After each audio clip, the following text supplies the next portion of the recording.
Hello again, I am Jim Bob and welcome back to our Williams playthrough here on F1 Manager 22.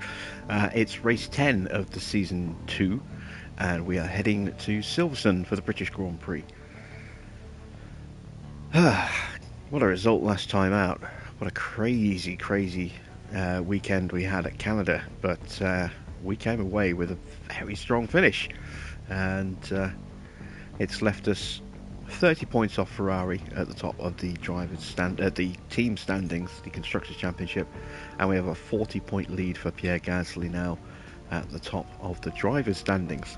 Teo up to 55 points, does need to chip in some more points.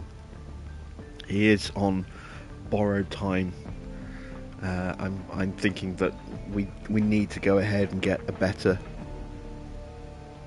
second driver in the team so that we can split the load more evenly across our two drivers rather than relying purely on Pierre for the results.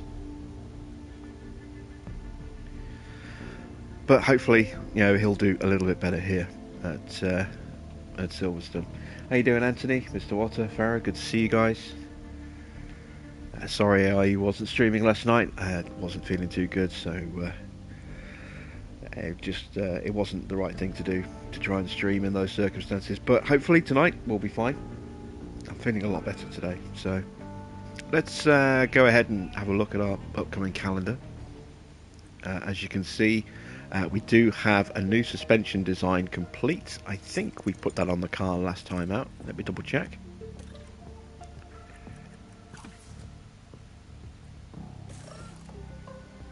Yes, we did. We got our latest design on the car. Are we manufacturing an extra one? Yes, we are. Okay, so what projects do we actually have right now? We've got our brand new rear wing that we started. That is 48 days away. We should get that in time for...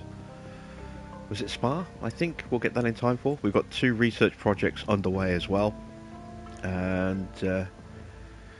I think we said, if memory serves as well, this is going to be the last really big update for the car this year as well, the rear wing. We'll probably still add some smaller updates as the season progresses, but this is the last one I think that we're going to throw all of our resources into. We'll see how that goes. Right, so in terms of performance going into this Grand Prix, this is how the circuit breaks down. So you can see it's quite a lot of high-speed corners. There are a couple of low speeds in there, a couple of medium speeds as well. The low speed is obviously stuff that we are not the best at. So hopefully we won't struggle too much through there. The medium speed we're pretty competent, and we're pretty good in the fast speed as well. We take a look at our car breakdown.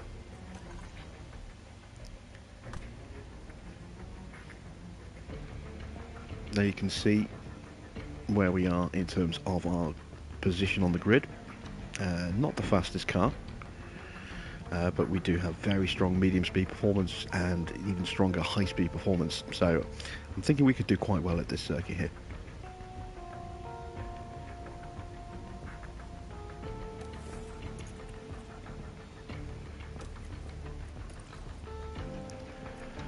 Right, let's set our performance targets for the race weekend. So our incentive is to get both cars into Q2. That's easy said and done. In terms of qualifying position, I am going for... I'm going for 2 in the top 10. I think we can just squeeze Teo into the top 10. And we can get 2 cars into Q3. The incentive is to get the fastest lap. Might get that, might not, depends on how things go. And the finish position, we'll go for 2 in the top 10 again. And then the quali streak, we've got a brand new one starting. 2 in the top 14, that should be straightforward. Although nothing is certain if you see what happened in Canada. And then our finish position streak, 2 out of 5 so far. Just need to get 2 to finish in the top 12. That should be straightforward enough. So let's head on over to Silverstone. We're here in legendary Silverstone, where the very first Formula One World Championship Grand Prix was held back in 1950. It's a place where every tuft of grass breathes motorsport, and the crowd are already crackling with excitement. Silverstone demands a lot of power from cars, with numerous twists and historic turns. Downforce is going to be a key factor to manage if teams want to succeed here. We're about halfway through the season now, and there's still plenty of time for everything to change. All eyes are on the teams and how they tackle the rest of the year. What will happen this weekend? Only time will tell.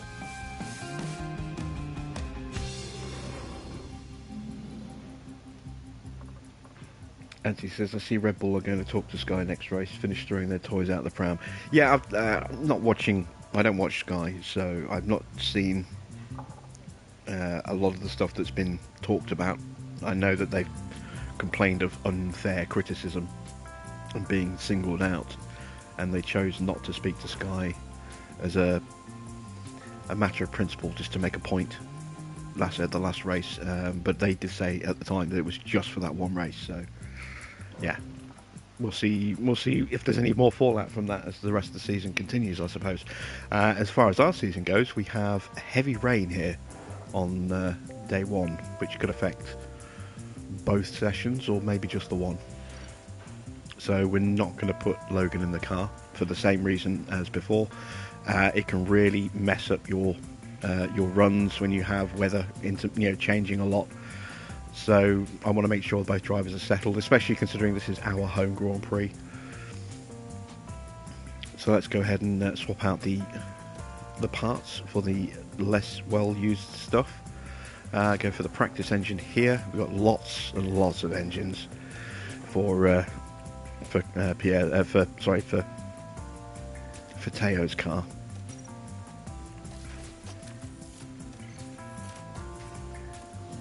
We are a little bit limited by comparison with Pierre's car. Right, let us set the run plan at 19 laps. Drop the pace down, let's swap out the parts on Pierre's car. Again, go with the used engine. The more used ERS, and we do need to finish prepping for Pierre to take penalties at Austria. So we're going to go ahead and use a brand new gearbox for this session just to get that out of the way so I don't forget to do it later.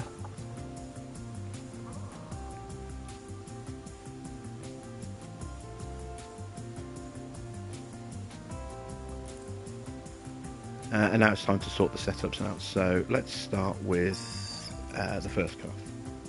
So as always, going to use the same setup starting point that I used last season. So that's a 6.5 on the front, an 11.5 on the rear, an 8.2,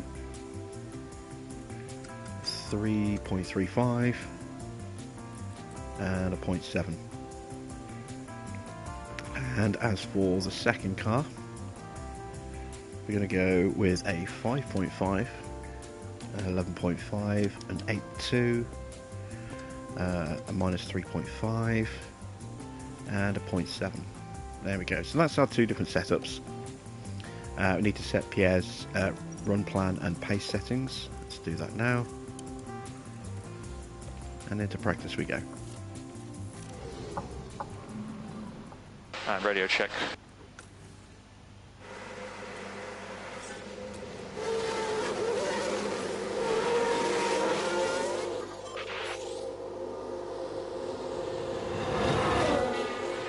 Says I love races on this game when there is a bit of weather about. Strategy is much more involving.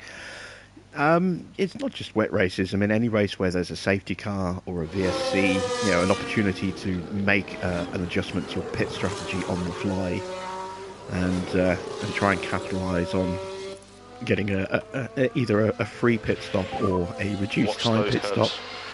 All of those things really do, kind of mix things up a little bit.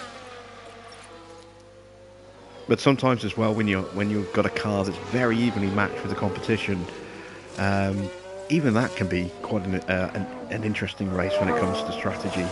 You know, do you push really hard at the start, try and break away, and then hold the position? Do you sit back and wait, try and save your tyres, and then push really hard on a fast in lap when your opponent pits? Do you go for an undercut? You know, it can be very interesting on strategy. But yeah, right, wet weather races certainly do spice things up a little bit.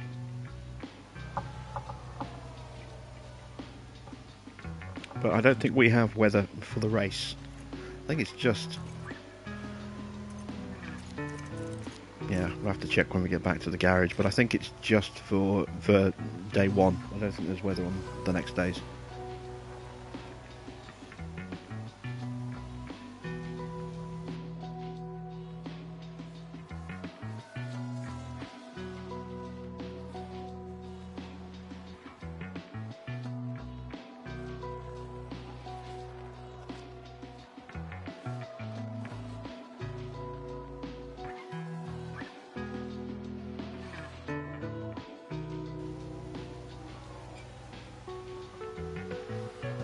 Evening, Jeremy. Oh, we got a lockup for Teo.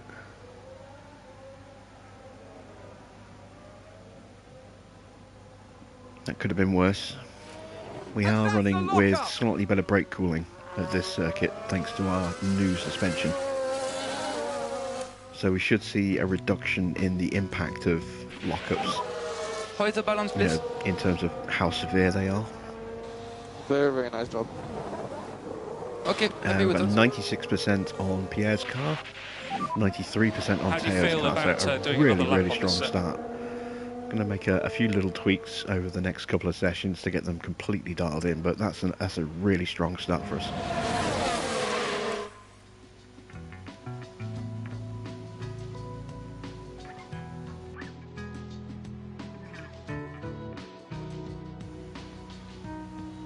Still not done the last race in my first Aston Martin season. Mrs. is off week to the TV affairs. Sounds like a spin.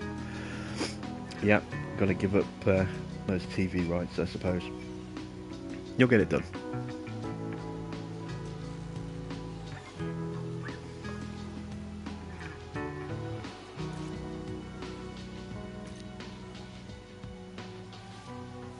Okay, let's call the drivers in. Make those changes.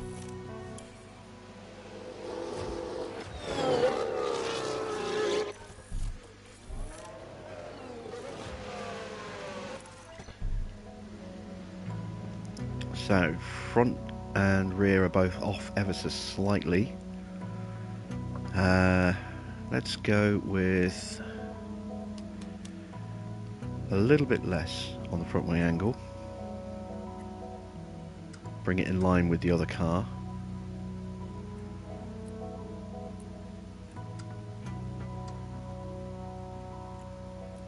And let's try that. That could be everything we need. How you doing, Marcel?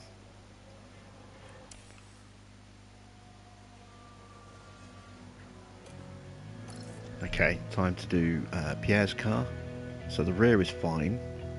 Front is off ever so slightly. I wonder if these cars are the other way round. Let's try switching things over a little bit.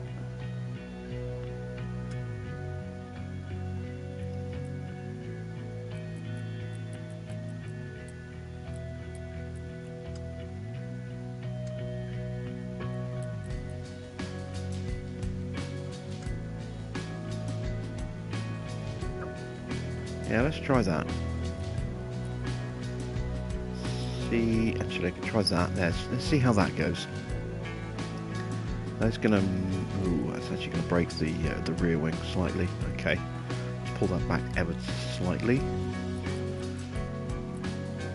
Let's do that with our braking stability and cornering, and let's see if that works.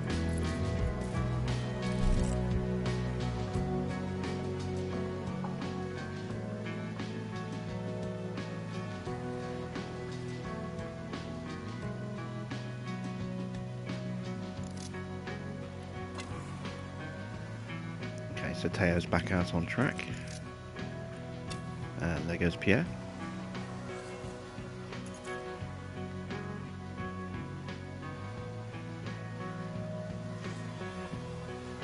Some more F1 Manager news for you. Following the very, very big backlash on Reddit and the review bombing on Steam, thanks to their announcement last week that they were going to stop, effectively stop development on this game to concentrate on the next one. They kind of walked it back a little bit the day after on Saturday, and then they walked it back even further a couple of days ago as well. I think it was Tuesday they walked it back. Tuesday morning. Or it might have been Monday, and I just didn't mention it on Monday. I think it was Tuesday morning they walked it back even further, and they have clarified that they are going to address the overpowered DRS and cars unlapping under safety car. This, in this version of the game, it is, that they were the two biggest things that people have been complaining about. And any comments on balance? After the big uproar on Reddit and the review bombing, they've kind of walked back what their initial statement was, to the point where they've now come out and said, we will definitely work on these things and get these things fixed. How was the balance, please? I'm really pleased. Okay, copy that. So that's good news. I mean, it will effectively, potentially, eat up into development time for the next game. But it does mean that they won't have to fix those issues in the next game, because they can just copy them across from this one. So hopefully it shouldn't make too much of an impact.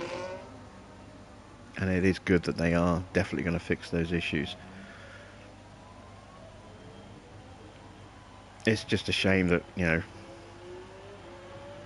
it was so poorly communicated. I don't know. I'm going to give them the benefit of the doubt and say that they weren't deliberately just going to stop development on the game.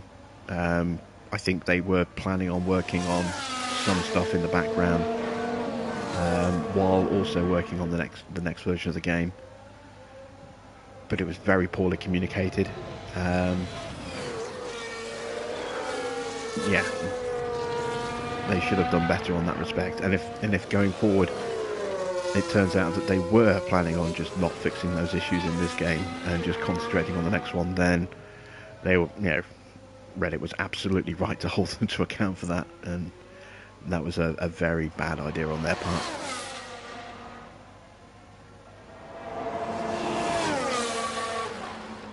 I still maintain that this should be a every 2-year release, and I think they should do what Farming Sim do.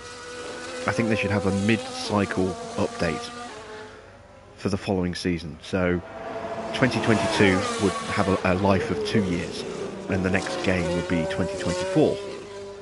But you would have a mid-season update, like a platinum expansion, where you could buy the 2023 season, which would be updated rosters, updated drivers, liveries, tracks, that kind of thing, and have that as an add-on for the 2022 base game, and then 2024 would be a brand new game.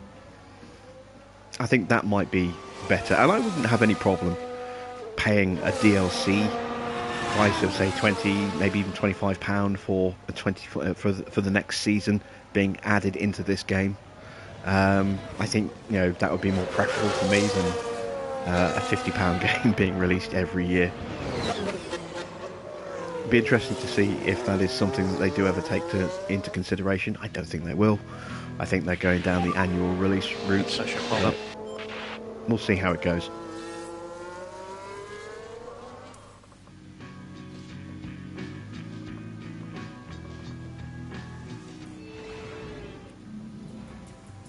So there we go, session 1 done. We got Teo up to 100% straight away. That's very, very good. And 91% for Pierre. So we went wrong slightly on that one. We are going to have heavy rain in the second session. And as you can see, it's going to be dry for the rest of the weekend. So we're going to get all the rain out of the way now, by the look of it. Let's have a look at where we went wrong on this setup. Let's revert back to the 96. Okay, and the boxes have shrunk a little bit, so we can see that the toe needs to go this way. I'm going to actually reduce the front wing angle ever so slightly. I think, possibly. Actually, let's just revert back for a second. If I pull that back that way, that does break our traction, potentially.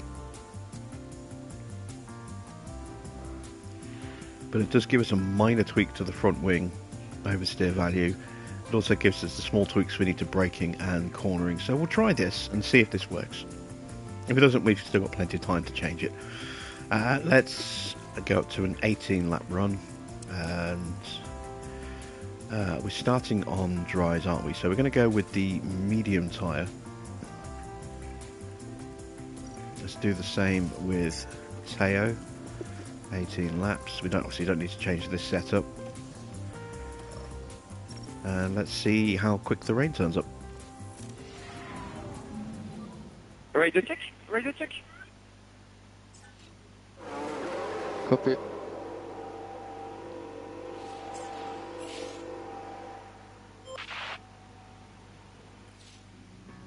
Okay, so the rain's going to come after about 20-ish minutes, by the look of it.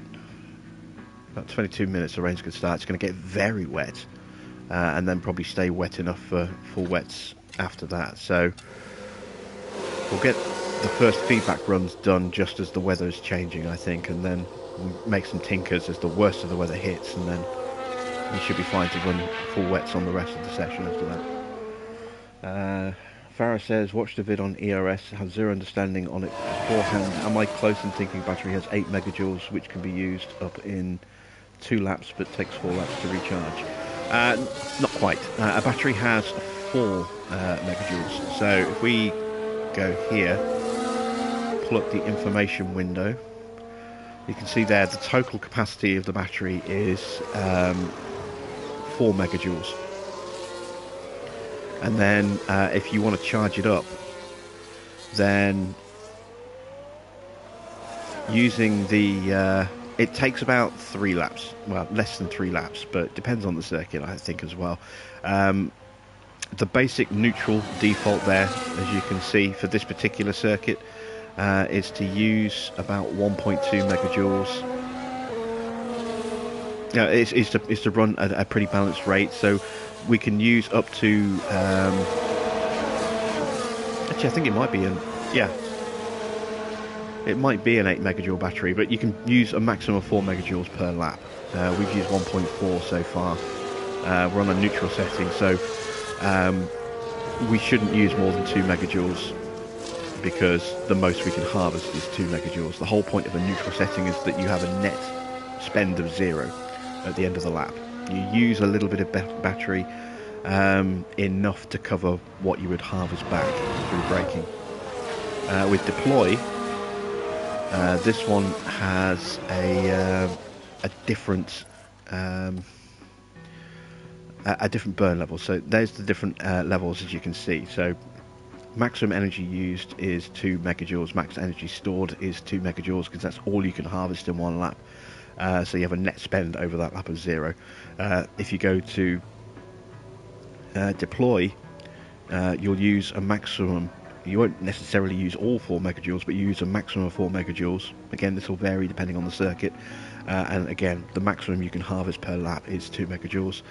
And then defend is the same, but it's deployed in a different way. So this is used primarily just in big punches to try and prevent someone from overtaking you. Same with overtake is used on the opposite way, so it's used in big punches to try and get an overtake done, whereas deploy is spread out across the whole lap. So You'll get little bits of use with defend and overtake, unless you're in a situation where someone's trying to overtake you or you're trying to overtake someone. Then you get the big punch of the energy delivered. Whereas with deploy, it's just full deployment all the way around the lap. And then harvest, you will use up to 1 megajoule, and you can store up to 2 megajoules, so you gain about 1 megajoule per lap. So theoretically, if you drain the battery to 0, it can take potentially up to 8 laps to fully recharge the battery, which isn't ideal. This is why it's always a good idea to be very sparing with how you use the battery. I don't think just burning it and then charging it and then burning it and charging it is the right thing to do, because you end up losing a lot of lap time just charging it up.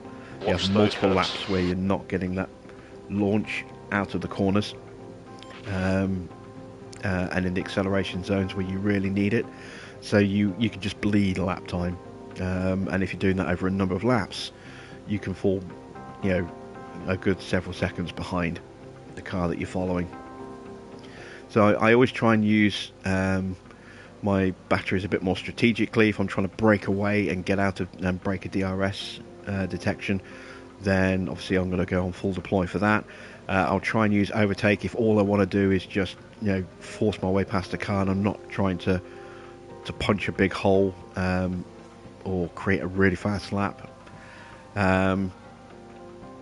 And I like to try and do little bits of recharging where I can. I try not to drain the batteries all the way down, because as we discussed, it takes a long time to charge them up.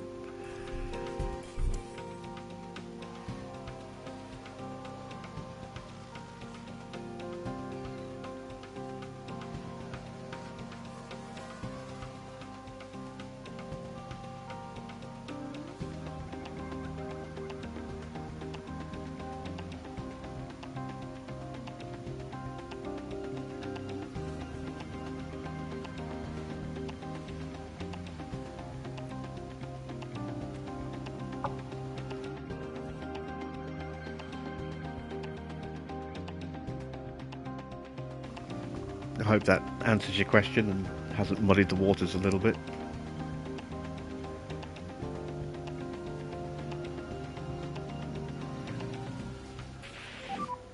We have a little bit more rain coming.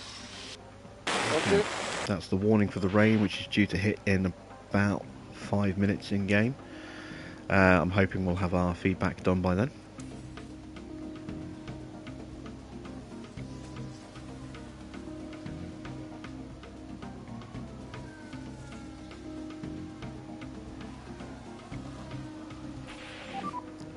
Okay, we have rain now. There it is. Okay, let's call Teo in. And there we go, there is Pierre's feedback. 91%.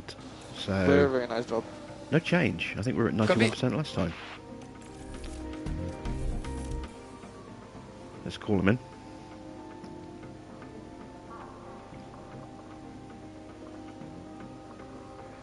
You don't decide how much is used. No, you don't.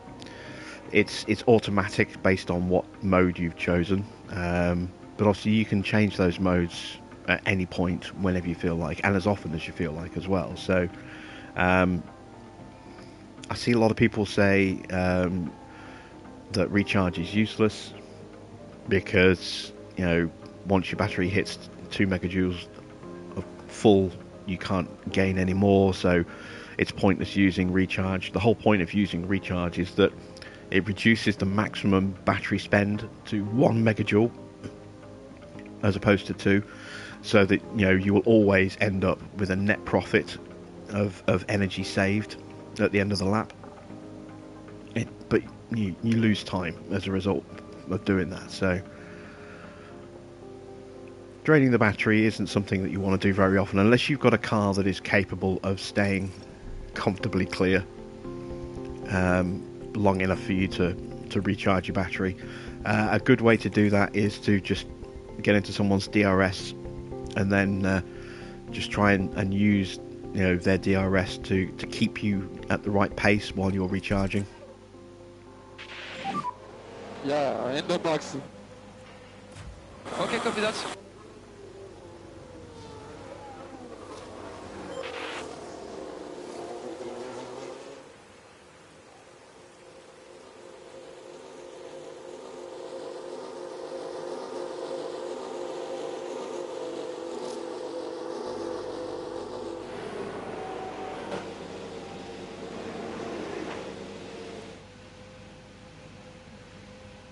Right, let's have a look at this setup. Again, it's not worked. Okay, so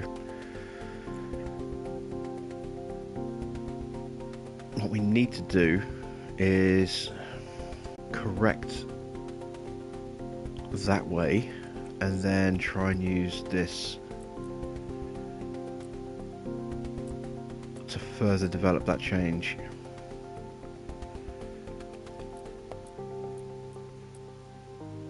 I think this could be a tricky one for us to get.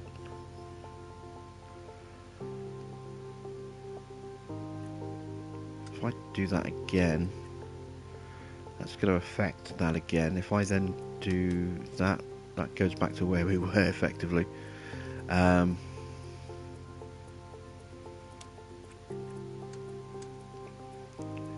If I make too many changes to the front wing angle, it's going to affect the straights, which we don't want to do.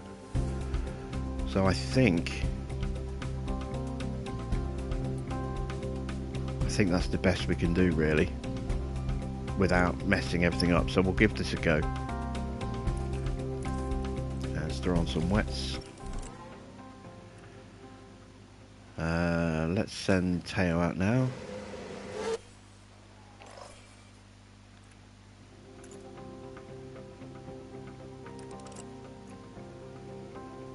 It's a little bit damp at the moment, but it's going to get very wet very soon.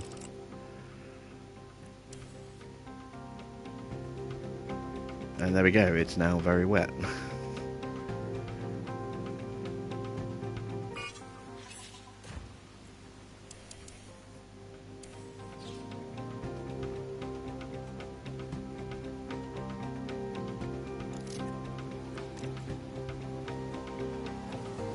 Yeah, once you've played the game for a bit, you learn where the heavy deployment zones are in each circuit, where the heavy recharge zones are in each circuit. So Baku, for example, you get almost your entire battery filled after turn 3, and then you don't harvest any more across the rest of the lap, but you will still spend battery over the rest of the lap. So when you're harvesting at Baku,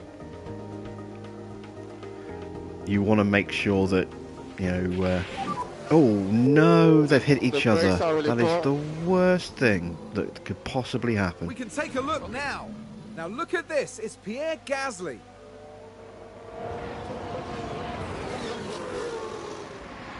I don't know who hit who. Oh, that was Gasly hitting Porsche. I would have expected that to be the other way around. Right, gotta call him in. 2 cars out. Yeah. At least they're both running. There's a penalty for Porsche. That's going to be a 3-place penalty. What damage did we do?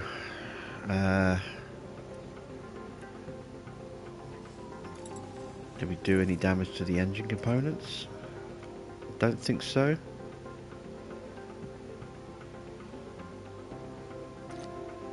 No aero damage to Teo. That's good, we can leave him out then.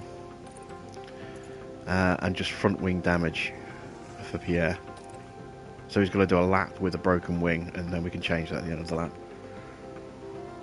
Oh, that wasn't great. Where was it? Yeah, so Baku, for example, that's a circuit where you do pretty much 100% of your energy recharge by turn 3, because you've got a really heavy braking zone into turn 1, a bit of braking into turn 2, and then a very heavy braking into turn 3, and by then you've pretty much filled the battery. So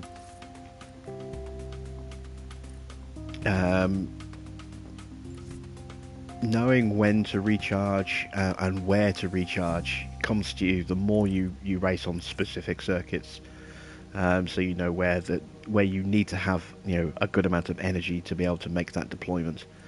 You'll know where you'll get a lot of the energy from recharging, and so on and so forth. And that just comes with spending time on each circuit and paying attention to your battery level.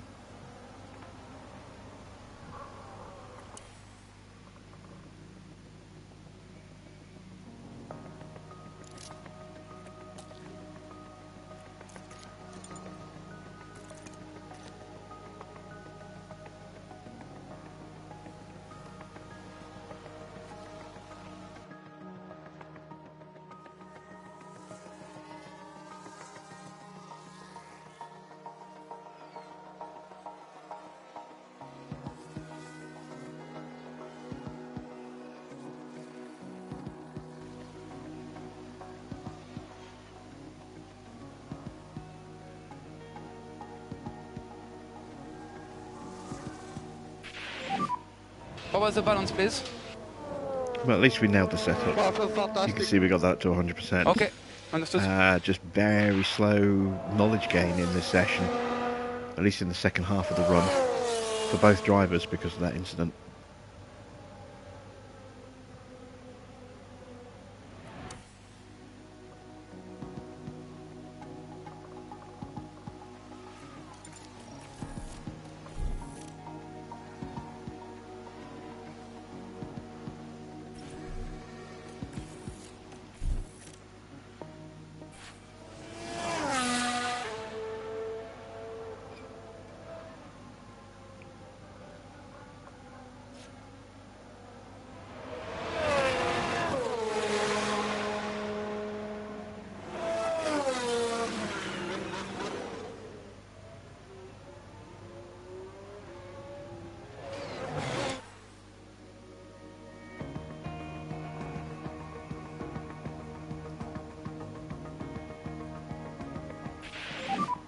We'll there we get some go. comments when you're back in the garage. End of the session.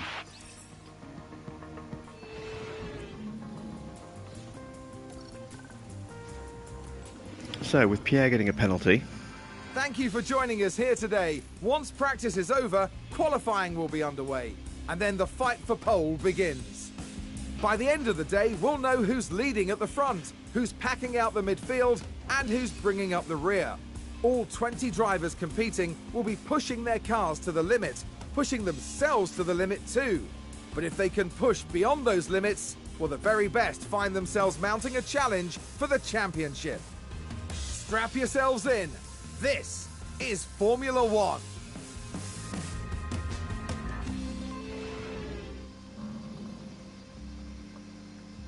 yeah, so with Pierre getting that penalty, what I might go ahead and do is get those engine penalties out of the way this race.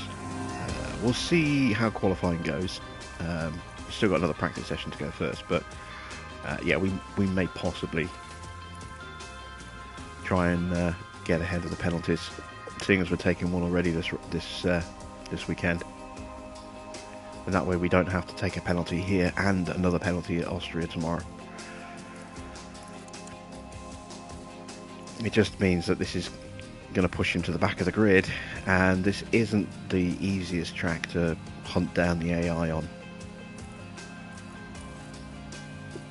Which is why I want to wait and see how we do in qualifying, because that'll give me an idea of how easy it'll be based on our lap time as to how easily I can get him back into the top 10. But if we do take engine penalties, it will certainly kill any chance of Pierre getting a win unless we get a safety car. Because, like I said, this is a circuit where it is quite hard to hunt the AI down, because it's quite hard to charge your battery on this circuit. There's not a lot of heavy braking on this circuit.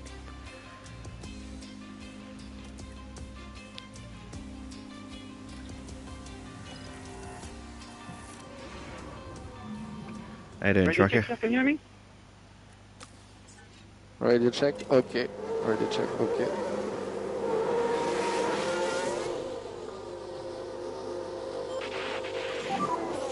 Rain's just stopped.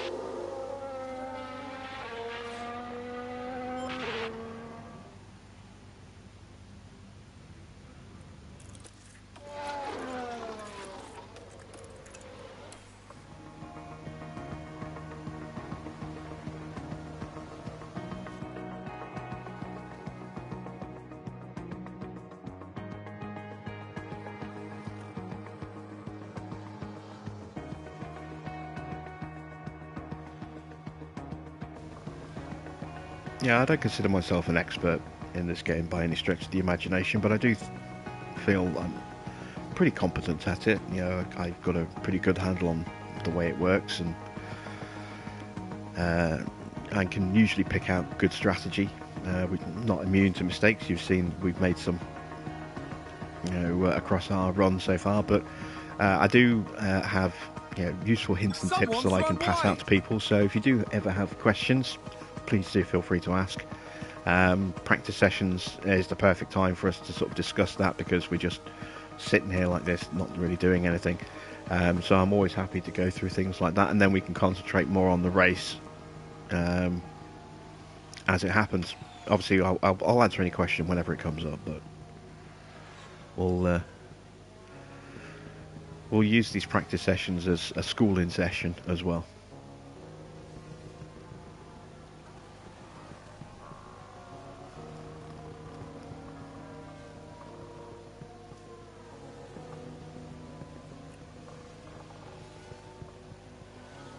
Okay, both of my drivers are going to hit 100% track knowledge before they finish their run. We're not going to hit 100% on car part knowledge, but that's okay. And we will call them in a little bit early.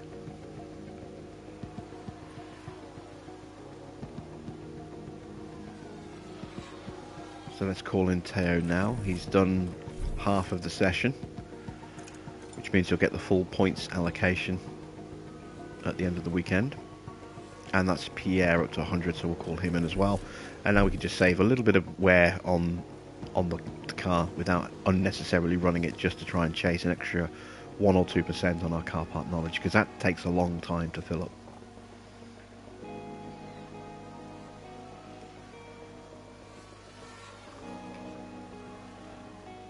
There'll be loads of questions in the future. Like I said, I'm happy to pass on what I've learned. This truck has been soaked at work. It's been a bit blustery around here. My windows have been rattling from the wind, and we've had rain on and off over the last couple of days as well.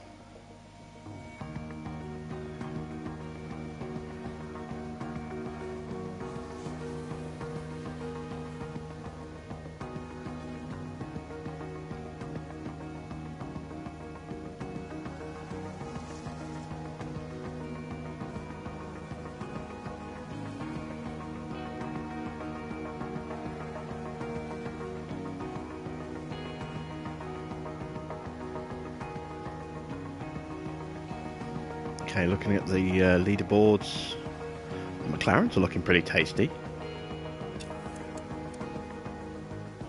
5th and 8th for Ricciardo and Norris.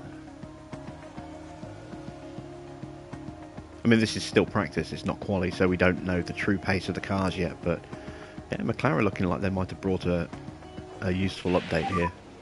It's a good session all in all, I think. Still learned a lot.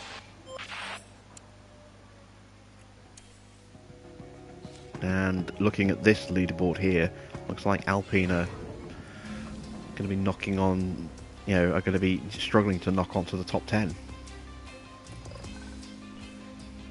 Alright, there we go. There's our practice session done. 100% on tracks, 96 for car, and 100 for setup confidence. So both our drivers will get the full 15 out of 15 bonus. And there's that 3-place grid penalty. So for session 1, I am going to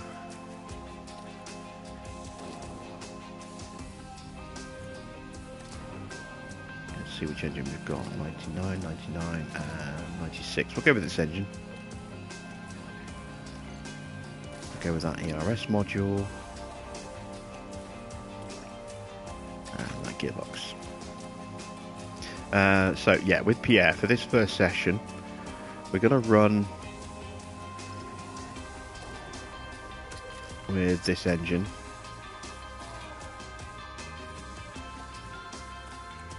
I'm going to run with this ERS module.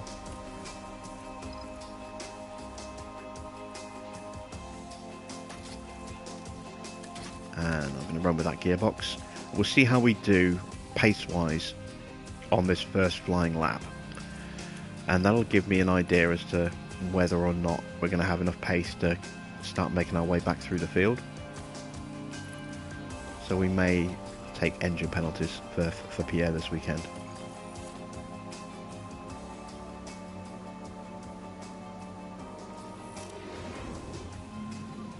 The radio is good.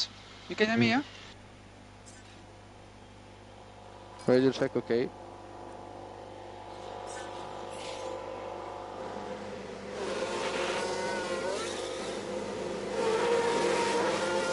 we go. Let's hope we get a clean run.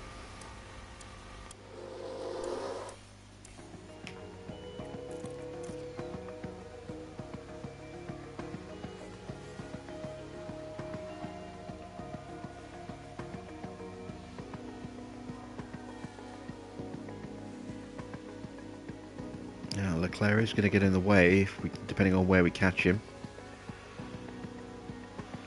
Well, we got through that without too much time loss. But we did suffer a little bit. See how we did against Ricciardo. Slower than Ricciardo. And slower than Porsche. So, yeah, Gasly definitely got held in the middle section. You can see the fact that Teo beat him in the middle sector.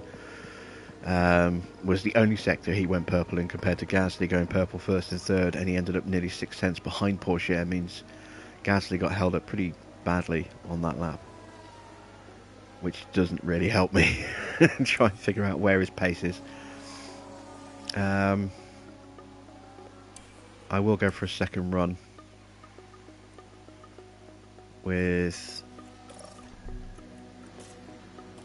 Gasly on a set of scrubs at the end of the session, just because I need to know exactly what his pace is going to be. Plus, he might not be safe at that distance. You can see he's already dropping down the order. I mean, we should be safe, but there's no guarantees. So, a clean run, even on scrubs, will get him further up the board.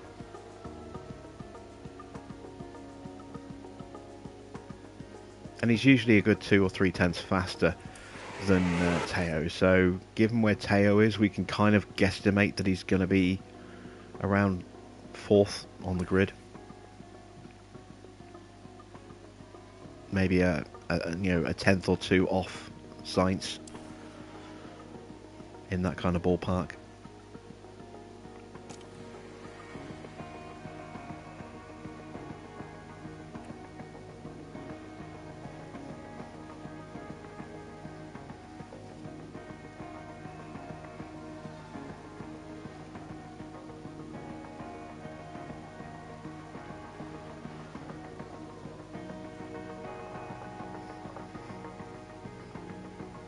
How do you prepare for a dry race when practice quality is wet? Doesn't matter. We'll get some comments like I said, when you're setting setting the car up, you're not setting the car up for... the setup doesn't determine how fast the car goes around the circuit. So the setup is irrelevant whether it's wet or dry. You're basically getting... The way they've gone with the setup system in this game is that they're doing it so that it's how comfortable the driver is with the setup of the car. And the more comfortable he is, the better he's going to be able to perform that weekend. And so you change the sliders to get optimal feedback for the driver, rather than optimal for that particular circuit. I mean, the base line of where the sliders are is kind of related to how you would expect them to set them up for that particular type of circuit, but wet or dry makes no difference. It's just how comfortable your driver is with the car. So the only real difference is tyres and fuel. Generally you tend to burn a little less fuel in the wet than you do in the dry because you're not going as fast, but it's not a huge difference. But if you're going to have a very wet race, then you've got a car that is efficient with fuel, then you can maybe take an extra lap out if you're going to run a full wet race.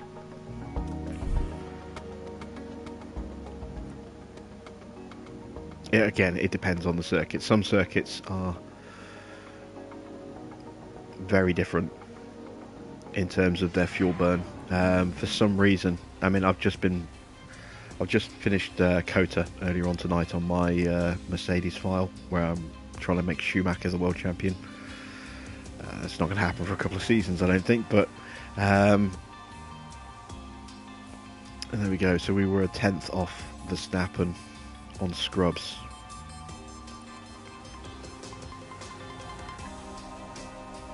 So I am going to go with penalties. I'm going to buy him a new engine. I'm running for that session. I'm going to buy him a new ERS module and run it for this qualifying session. And do I need another gearbox? I should be okay on gearboxes, in theory. However, the wear rate isn't fantastic with the Renault engine, but we're going to run a new engine and a new ERS in this session, and then I'm going to run another brand new engine in final qualifying, so that we've got, you know, an extra 2 engines added this weekend.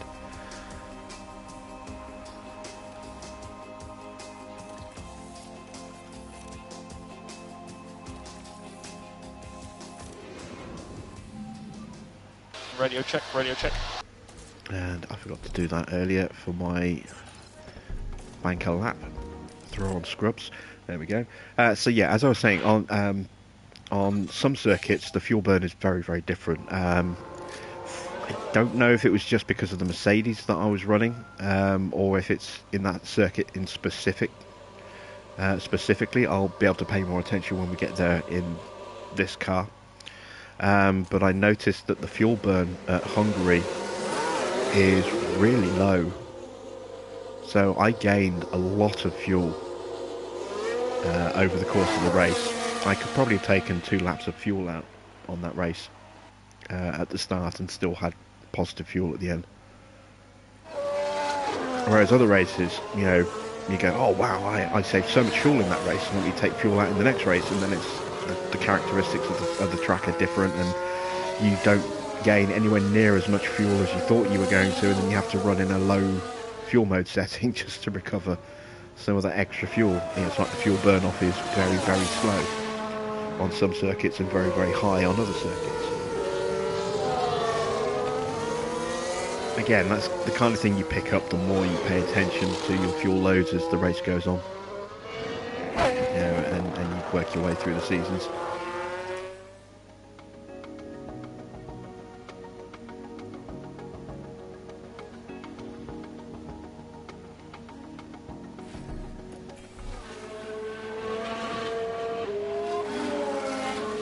Okay, Porsche definitely got held up on his scrub run.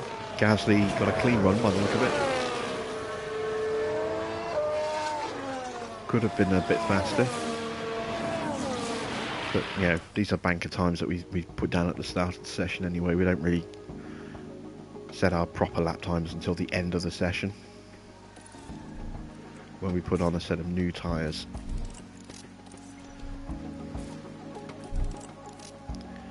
I could probably get Gasly through the session without running him again, but Teo we are definitely going to have to run again. So we'll leave Gasly in the pits, he'll be fine, but we will send Teo out for you know, another run.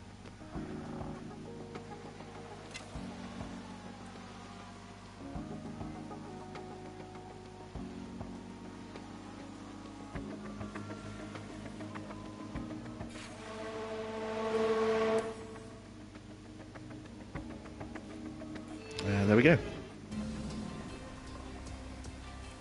And he out-qualified Pierre, because Pierre only did 1 run on scrubs, quite used scrubs as well, and even then, only 0.006 of a second between them.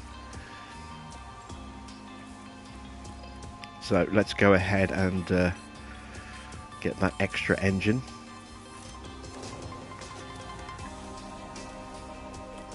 Let's switch that back to that ERS module.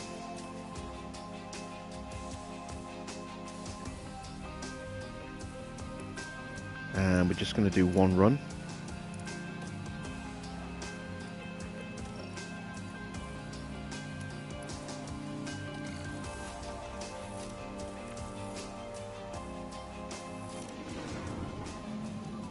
Radio check, yeah, can you hear me?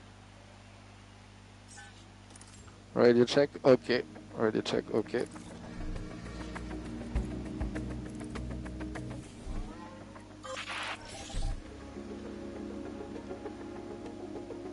All we wanted to do was get 2 in the top 10, wasn't it? So I might not even run Porsche. No, I do need to run Gasly just to make sure that the engine is... we've equipped it, so it should count. But I'll run him on a set of scrubs just to make sure. We don't need to push Porsche up the Gasly up the grid, because he's just going to plummet to the back of it anyway. So what was I looking for? Sponsors. 2 in the top 10. Yeah, so we've already achieved that basically. So yeah, in that case, I am going to save that extra set of tyres.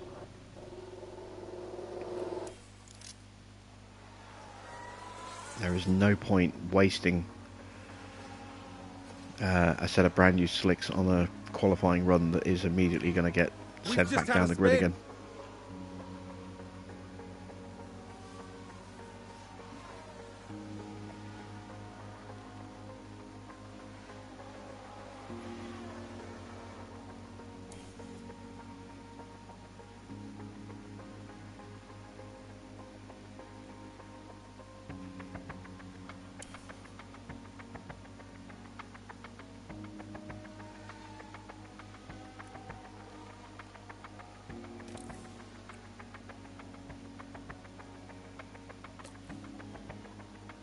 Alright, there we go.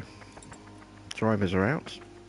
We're not really bothered where Gasly finishes in this. He's probably going to finish down the back of the grid. Porsche, we are very curious as to where he's going to end up. He should be battling with Perez and Bottas for 4th and 5th.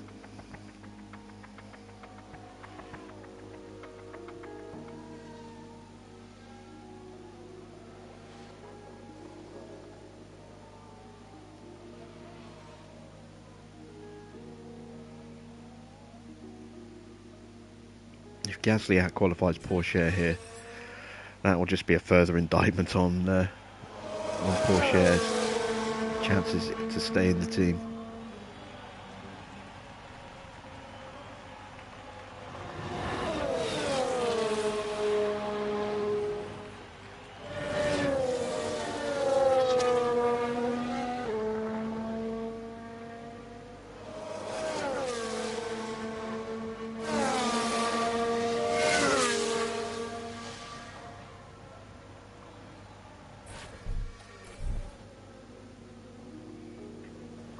So Gasly crosses the line and is the slowest of the rest of the field, which was expected.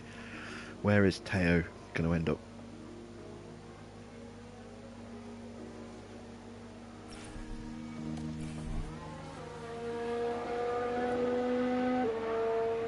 Ends up 4th. That's good. So, I think realistically, top 6 is the best we can achieve with Gasly in this race. Similar, I think, for Porsche. Verstappen is just on another level compared to Perez, which is why he is so far and away faster. And obviously the Ferraris are, you know, a class above Red Bull right now.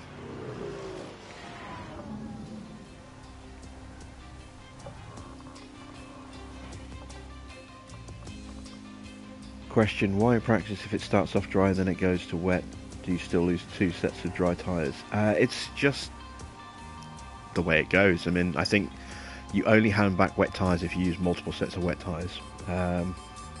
You always have to give back a couple of sets of softs.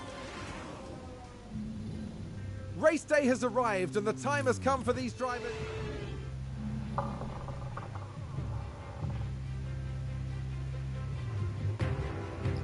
Going to give the PS4 version a go tomorrow with Red Bull. Been wanting to start for a while now. There'll be questions in the evening.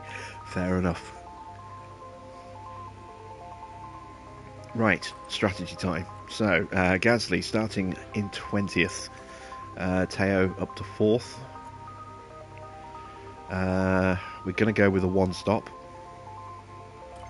1-stop is king on this circuit. 2-stop will work, but it's not that much faster. In fact, it's actually slower, according to this. Oh no, it's only 3 seconds faster.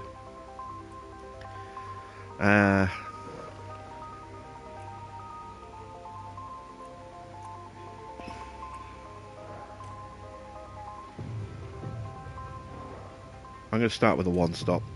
I might convert to a two-stop based on whether or not we get a safety car, but we'll go with a one-stop to start. As for Pierre, I'm going to one-stop him, but starting on the hards instead. And again, we'll see if we can change his strategy a little bit based on what happens in the race. In terms of fuel, I'm going to leave as is. I'm not going to push them hard off the line. The front three are going to sprint away from Teo. I don't think he's going to be able to keep up with them. So we're going to be fighting to keep hold of fourth. And we're going to be fighting to get Pierre as high up into the top 10 as we can.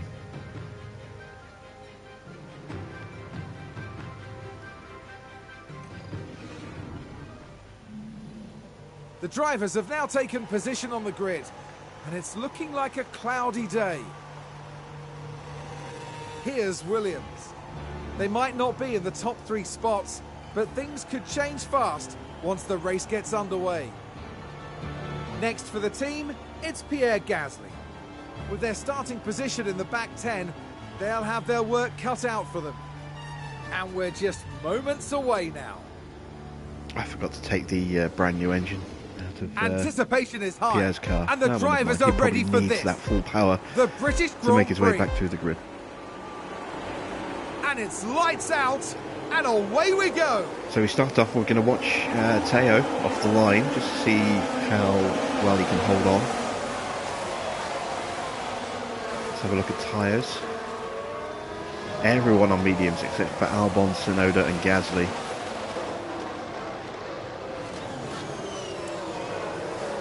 Okay, that will hopefully work in Gasly's favour. Red Bull moved up. He'll be on the better compound of tyres later in the race.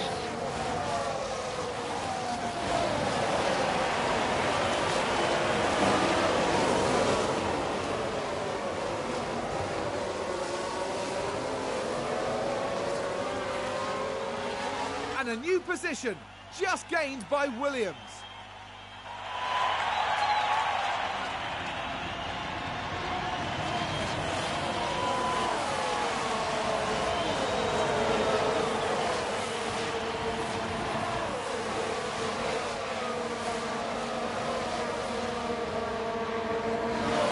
As expected, the front three are breaking away. I will try and stay with them for the first few laps. And there's an overtake from Williams. Just kind of want to get this first lap out of the way before I start pushing up again.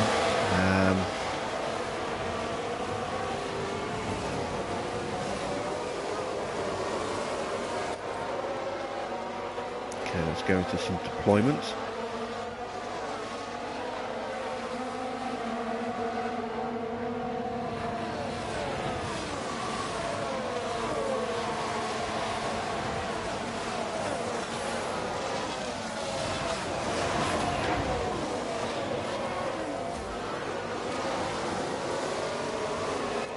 Gasly, I'm going to throw into overtake.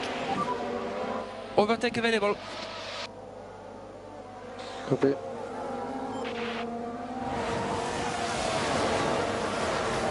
I'm not closing the front runners down. I'm going to push the fuel up a little bit as well. No lift and coast required from our side at the moment. I just don't think we've got enough raw pace in the car with Porsche. I don't even think Gasly would be able to stay with them that easily. But I think Porsche is going to drop out of DRS pretty quickly once he does get back into it. It's a long run between the first DRS straight on the Wellington straight to here on the Hangar straight. It's a long old run, and I don't think we'll be able to stay in range during that period. Okay, that's good. Yeah, very good.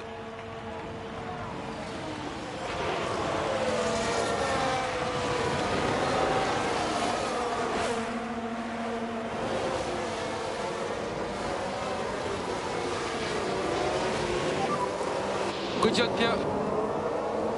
Okay. Gasly is up to 17th. Good start. DRS enabled.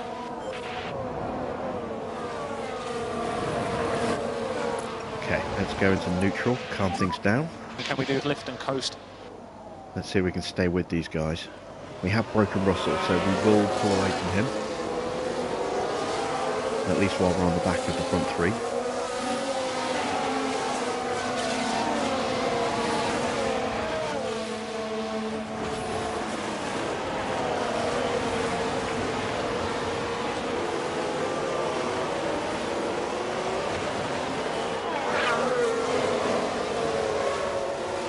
So this is going to be the real test for Porsche, is whether he can keep with them and not drop back between the two DRS zones, because they are the areas that he is going to struggle the most.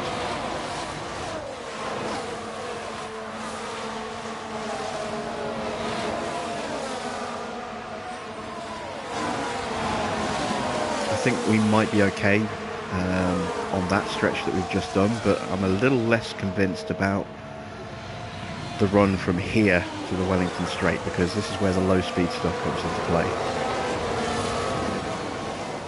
which is where we're weak.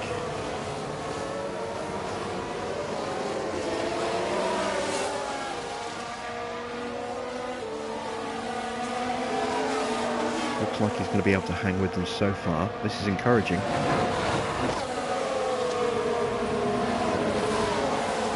Do need to work on maybe charging his battery up again at some point, so I'm going to leave him as is for now. Gasly's pretty much killed his battery. He's still in 16th. Let's see if we can get an overtake here.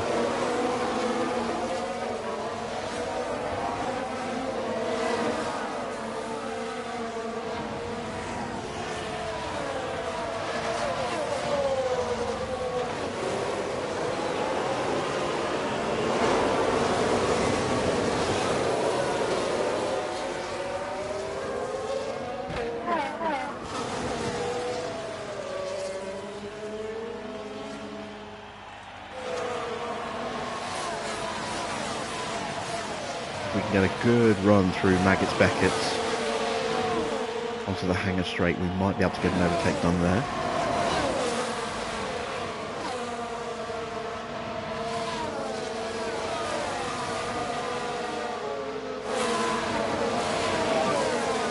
Battery is on the low side. Copy. Just nowhere to go. Okay, buddy, nice work.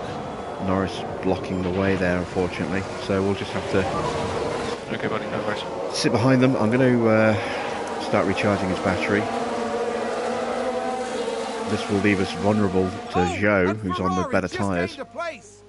Let's have a look. Let's have another look. Sainz overtook Porsche. I didn't even realise Porsche had overtaken Sainz.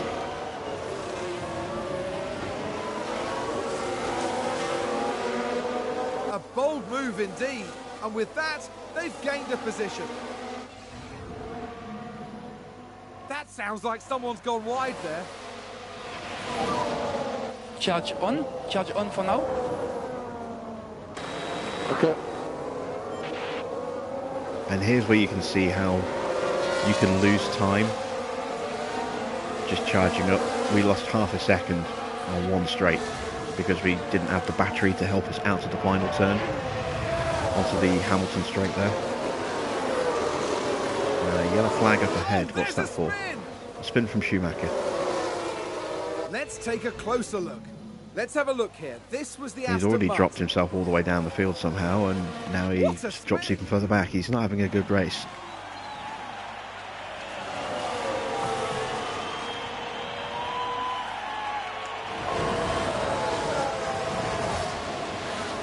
Porsche, meanwhile, is hanging on very nicely here.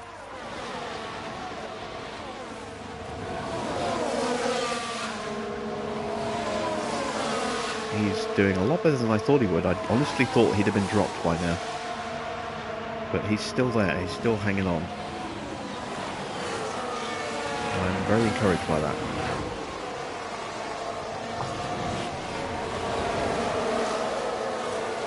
As we find our way around the outside of Norris.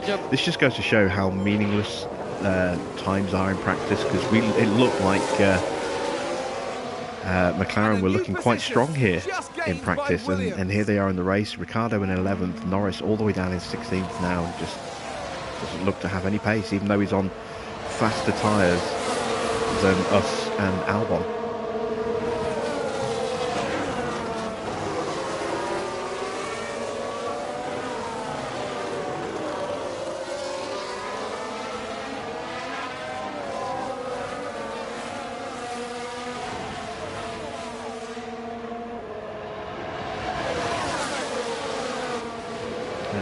McLaren reserve driver in season 1 is Stoffel van Dorn.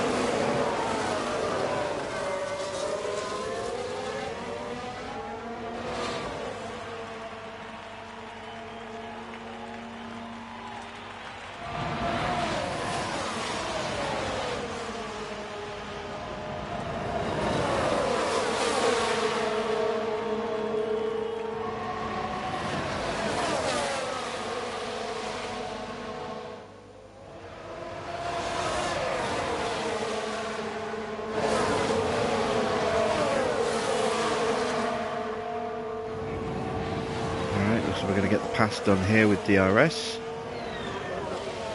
Norris follows us through. And now I'm going to turn off the battery. Or turn off the charging on the battery because I want to try and start closing down that gap to Alonso. Okay.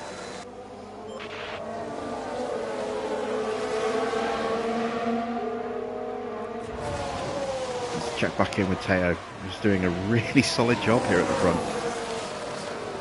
I think it's helped by the fact that Verstappen is currently leading the pack rather than the Ferraris. I think if Leclerc was at the front, you know, they would be faster and it would be harder to stay with them.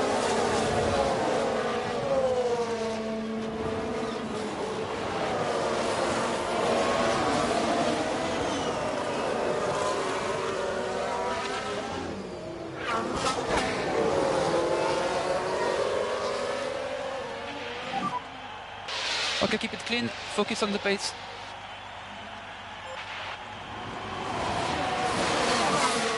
Very good job.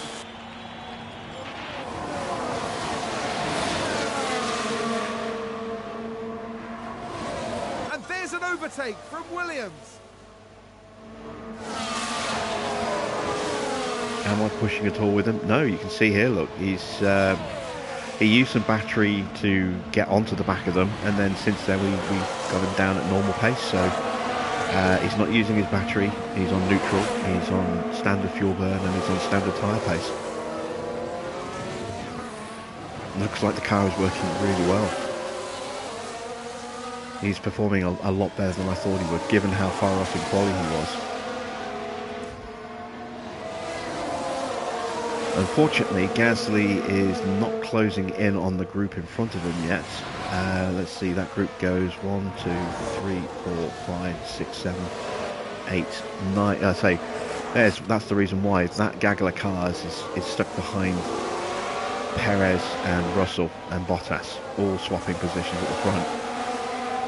Ooh, someone spun. And that is Joe, I think. Like we've had a spin. It is. Here's the replay. So this was the Aston Martin. So both Aston struggling. Gaggle is a great word. Does that make the list?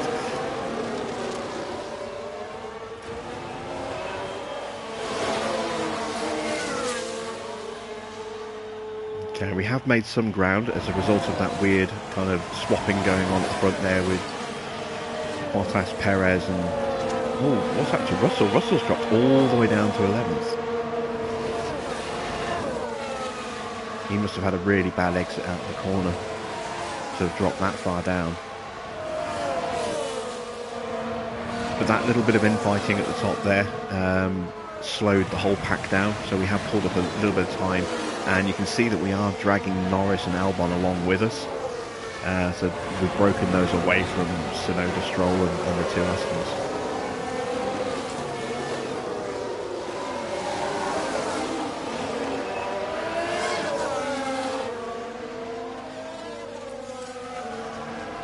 And there we can see, yeah, a 135.0 for Russell. he lost about 2 seconds, or a second and a half on that last lap.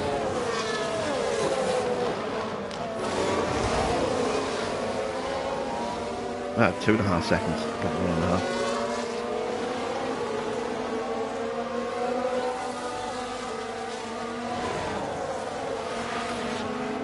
We closed in about 9/10 a lap on that last lap over Alonso.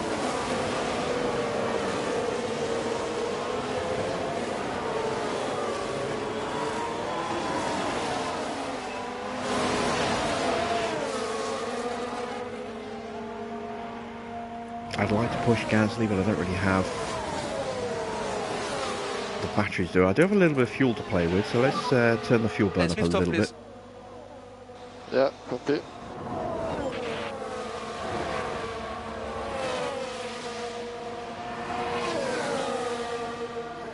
And while he's doing that, I'm going to start micromanaging charging up Porsche.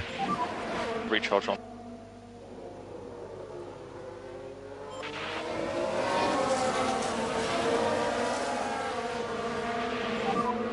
So we keep focusing on the pace.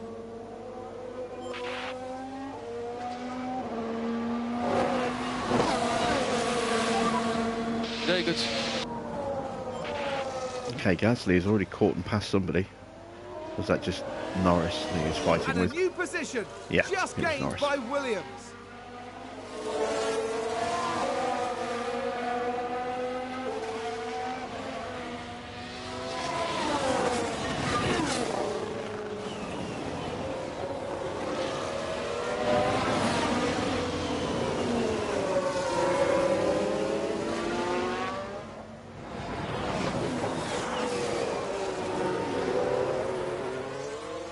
Okay, you can see that gap jumping up again because we're not using the battery to launch out the corners.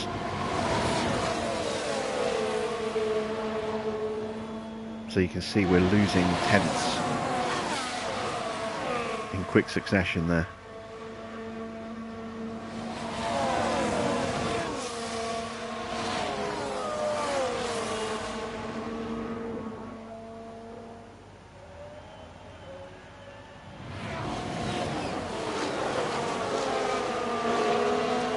And then we can pull it back with the DRS. This is why this is the best way to recharge your batteries, to do it in a DRS situation. But you've got to be careful when you're DRSing a train, because you've got two cars in this situation. We've got two cars in front of us that are also using DRS, and if they can get past the car in front of you, that car is going to be more than a second ahead at the start of that zone.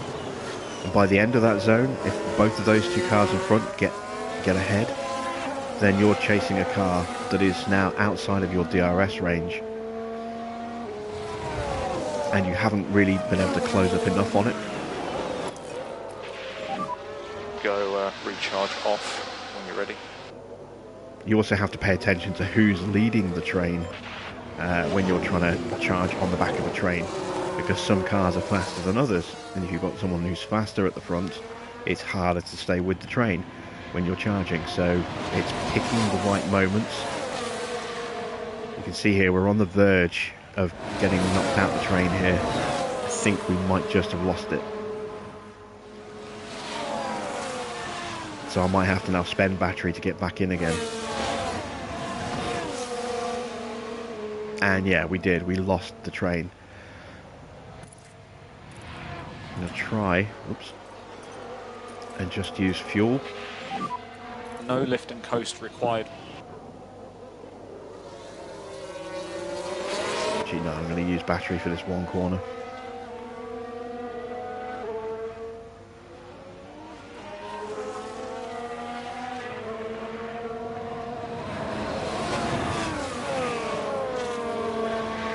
Okay, we haven't made it back into range because that is the DRS line there.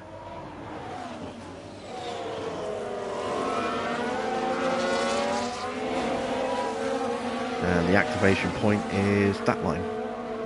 And there you go, we've got the DRS. So we're pretty much at the point where we're nearly full battery. We could carry on charging, but right now I just want to make sure that we don't fall off the back of this train again. So I'm just going to leave him like this for a couple of laps, and then maybe look at getting that last little bit of top up. You know, once we've got that gap back down to just a couple of tenths again. Gasly slowly closing down the queue in front, not quite there yet. Again, we do need to get him charged up. It's going to be tricky.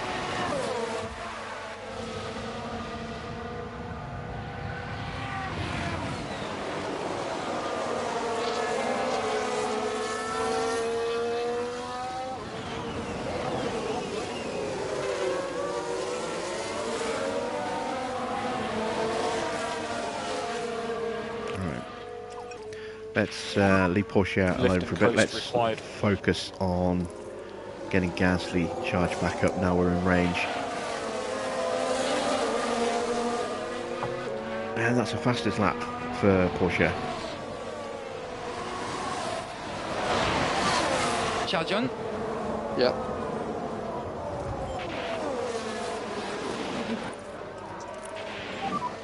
We need a little bit more lift off if you can, please. We need a little bit more. Copy. Are we talking a good 1 second a lap if fully utilised? No, it's not that much. It can be if used in conjunction with fuel burn and tyres. It can be over a second. It depends on the circumstances. If you want to build a big lead very quickly, a great way to do that is to just go full attack off the line if you're at the front of the grid for the first 2 laps. And then calm everything down again once the DRS kicks in and you've got that separation between you and the pack behind you. But the best way to do that, if your car isn't faster than the cars behind you, is to do it with another driver, so that you can keep doing overtake swaps and try and use that method to stay ahead. But DRS on its own, ERS on its own, I'd say it's probably worth about half a second a lap.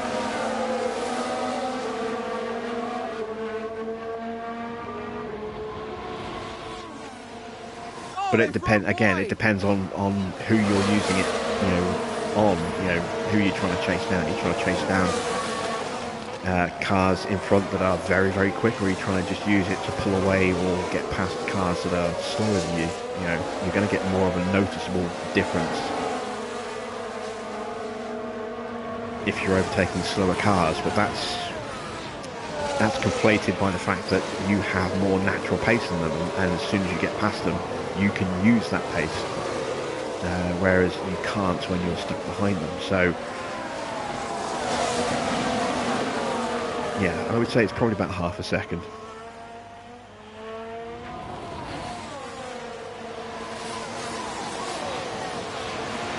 And again, that will vary depending on the track as well, I think. Some tracks where getting that DRS push out of corners is more useful than on the straights, and vice versa.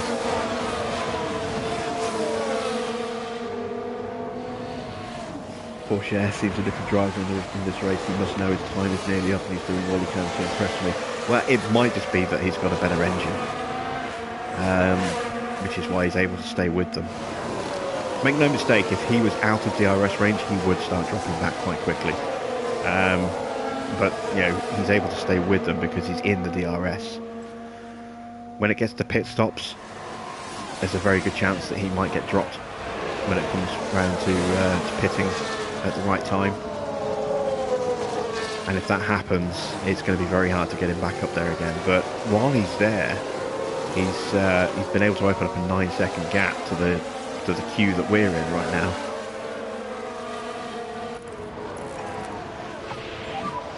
Charge off. Okay.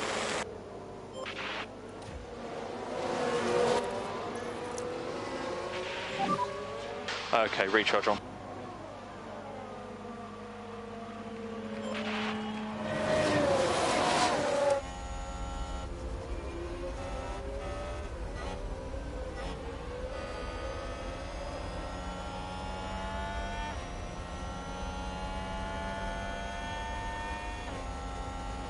Yeah, he might have overheard me. It might be a case of he's trying to prove a point now that he's the lead car in this race for us.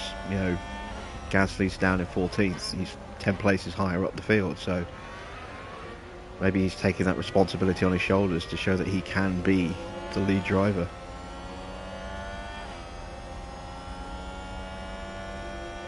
More likely it's just he's been able to stay in the DRS. Like I said, as soon as he drops out of that DRS, he's toast.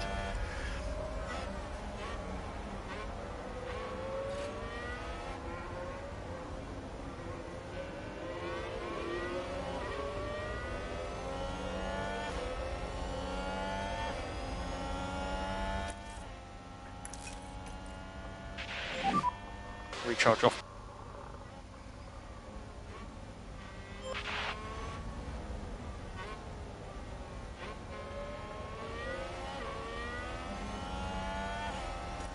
Which he is in danger of doing this lap. We'll give him a little No bit of lift fuel. and coast required from our side at the moment.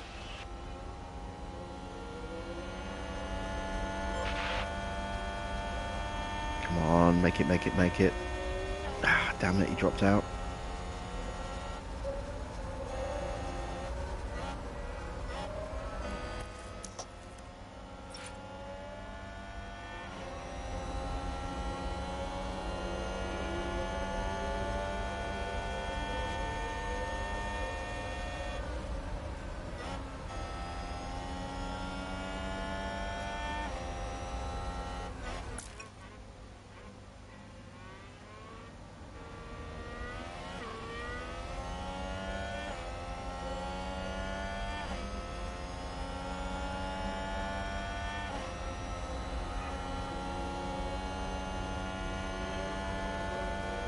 Alright, we should just get the DRS here. That's the detection line.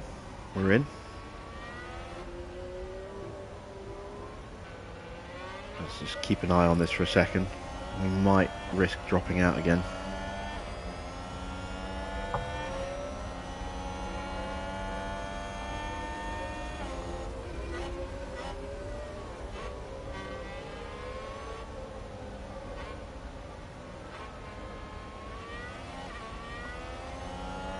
Okay, looks a little bit more comfortable this lap.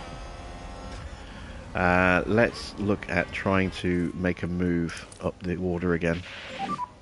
Overtake available. Copy.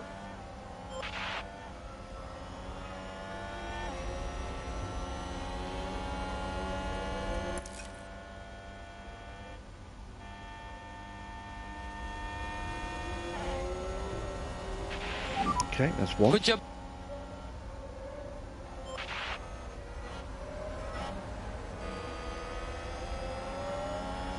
And there's an overtake from Williams. What's my plan with both cars? Whoa, what happened to Ocon there? Oh, I see, he wanted to go for the pits. Okay, we've got a few cars pitting in. Porsche is now outside of a second. I've got to keep him pushing. I've got to stay with Sainz.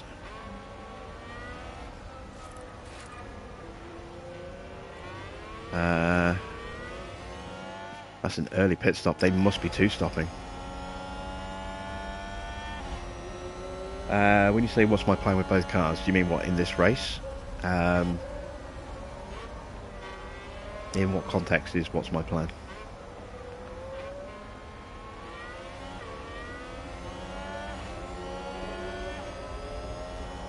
Race strategy. Well, I'm trying to one-stop the pair of them. That's what we're going for.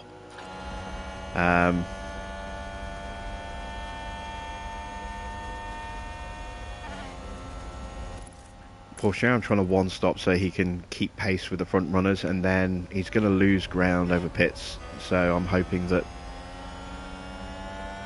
by running the one-stop, I can keep track position and try and keep him close to the top three. The fourth place is what I'm aiming for with Porsche. Gasly, I just want to try and get him into the top six.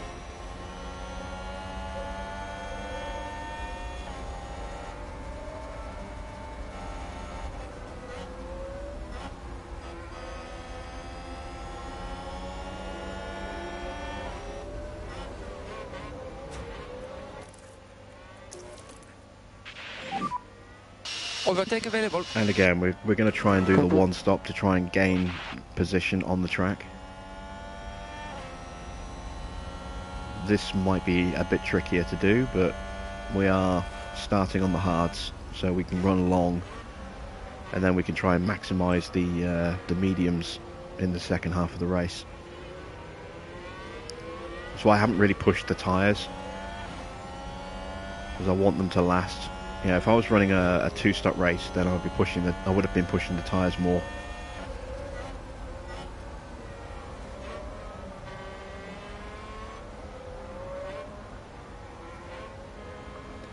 Sometimes when I see when you do a two-stop, it says 5 seconds faster, but does that include pit stops? Yes.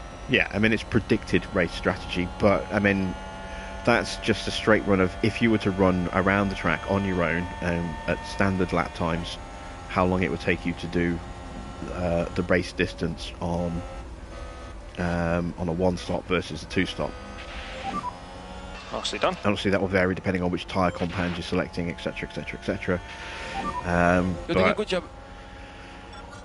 You know, that's kind of the basic information. But what you've got to remember is that while a two-stop might on paper be faster, you're going to have more traffic to deal with, because you're going to be jumping in and out of the traffic more often.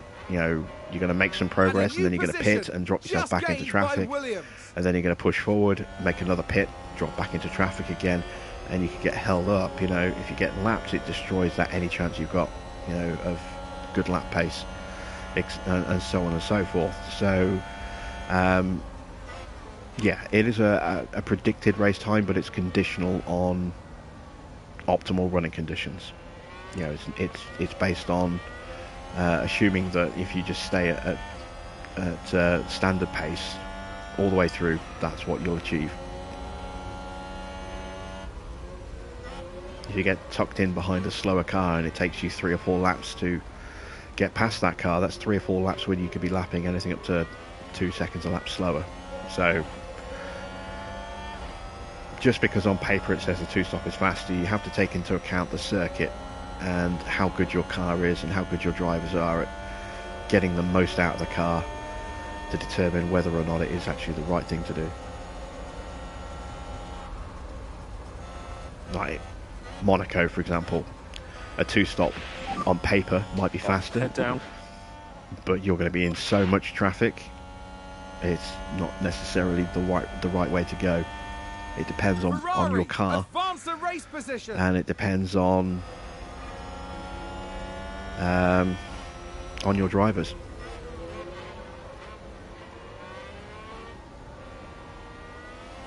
In some circumstances, you can make a two-stop work at Monaco, but as like I said, you need a good car, and you need to have very good drivers for that to really be a factor. If you've got a poor car and average drivers, there's no way you're going to make a two-stop work, because you're just not going to get the overtakes that you need around Monaco to make that strategy work.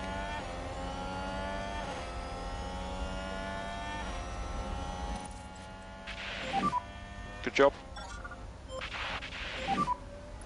Keep an eye on the battery. Copy.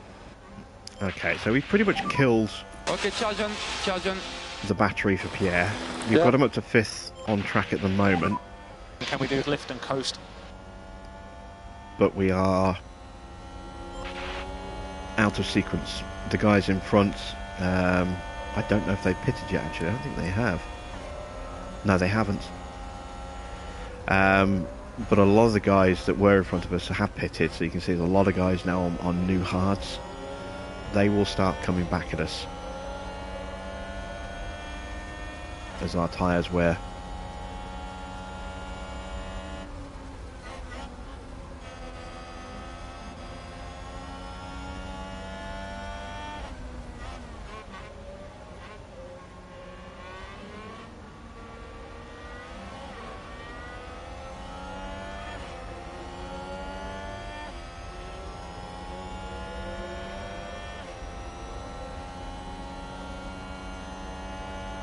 How would I decide what order to put the tyres in? Again, it varies on what circuit you're on, it varies on where you are on the grid in your starting position, It varies on how good your car is, how good your drivers are. If you've got a competitive car with the cars around you, then starting on a slower compound can be a good thing, because it means if you can keep pace with them while they're fast, then you're getting extra speed out of your car that you shouldn't really be getting at that point in the race. And then as their tyres fall away, you can get past them and pull away from them. Or if you can get ahead of them and then stay ahead of them, they're not able to use the pace of their tyres, so it hurts their strategy. So when they go onto their slower tyres and you go onto your faster tyres, you know, you've got a tyre advantage and potentially track position as well. But it varies on the track, it varies on, like I said again, how good your car is, how suited it is to the track that you're racing on, the DRS sections of that track, how good your drivers are. You know, again, lots of variables.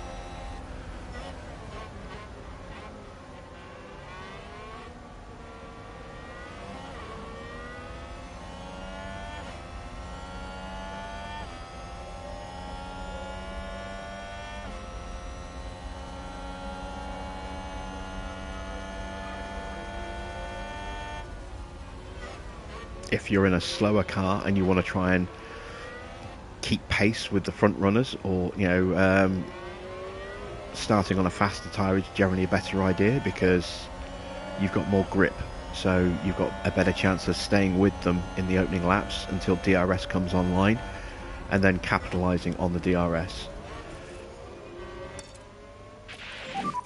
Come on.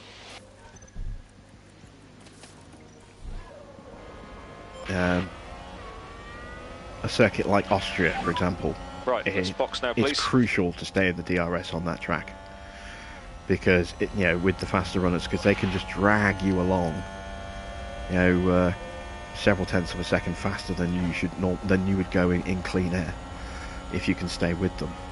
And you've got 3 DRS zones back to back, so you know, making sure you stay with them before DRS is switched on after 2 laps is crucial if that's your plan, to try and, you know, get towed along.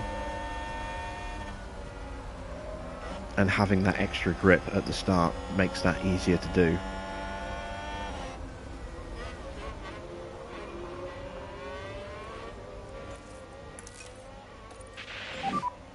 Charge off, charge off. Okay. Okay, Sainz is going for the long one stop, same as we are. He must be pitting in the next lap or 2, I would imagine. Teo, where's Teo going to drop out? He's dropped out in 5th behind Alonso, who is yet to stop. Verstappen and Leclerc are in front, a couple of seconds ahead. So we need to push. Oh, that's the wrong driver. Yeah, we need to push to make sure we catch up to that train as quickly as we can, especially before Alonso drops out. No lift and coast required.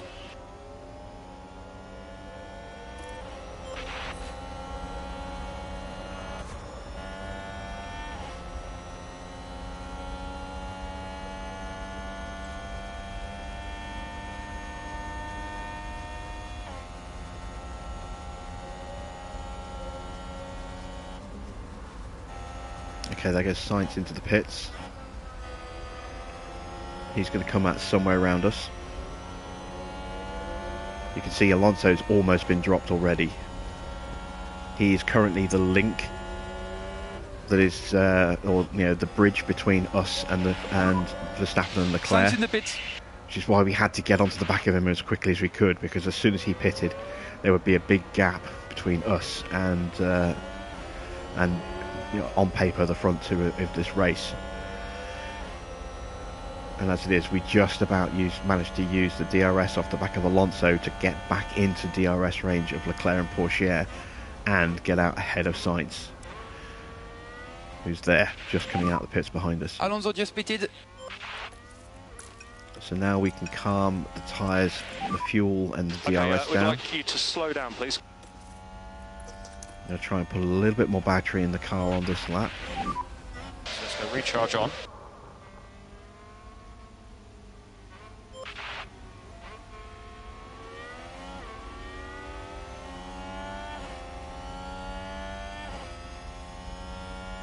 And theoretically, we might be able to drop Sainz as well now. He might not be able to keep pace. If Verstappen and Leclerc keep swapping positions in the DRS zones, we will potentially drop Sainz from this pack as well. So this could potentially now be a podium opportunity for Teo, which would be his first podium.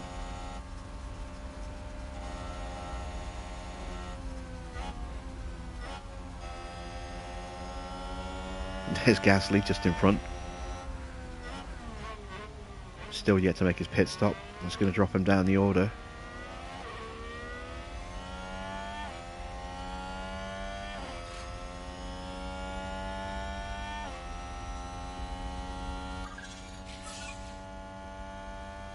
Teo gets fastest lap. I expect Gasly to get the fastest lap for this Grand Prix, given that the front three the two Ferraris and Verstappen are all on hard tyres.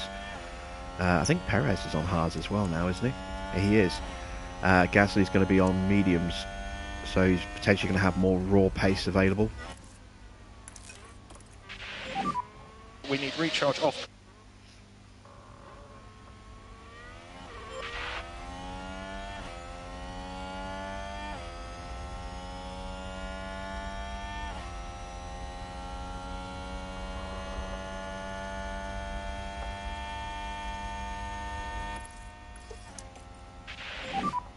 Okay, recharge on, good job, recharge on.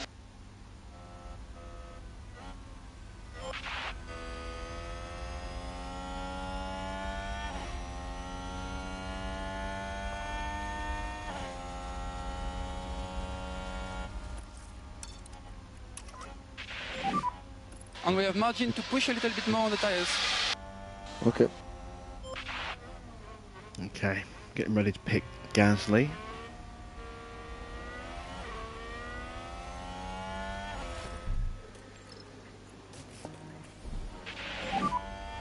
Box, box, box, box.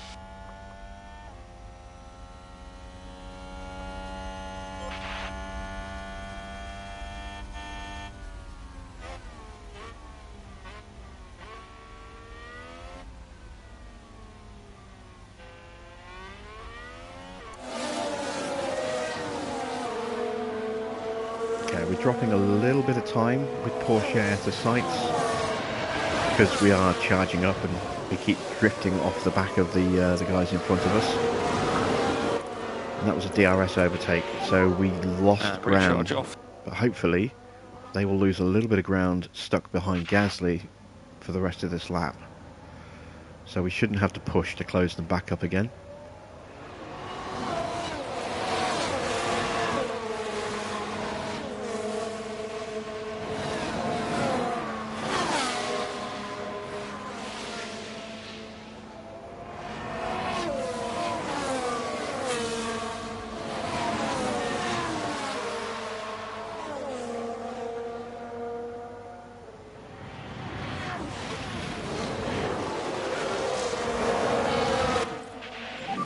And there we go, Gasly into the pits.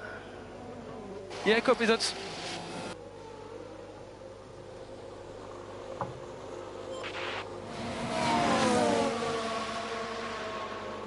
Very slow pit lane here. This is one of the slowest pit stops on the calendar.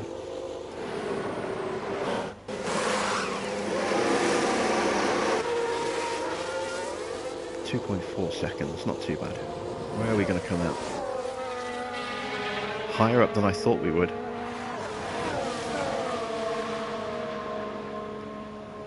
Okay, we're just outside the top 10. But we are now on better tyres than all the cars in front of us. Okay. In terms of grip, anyway. Condition, it's negligible to some of these cars, and their tyres will last a little bit better than ours will, I think, so we just have to be careful not to burn them up as we try and make our way through the field.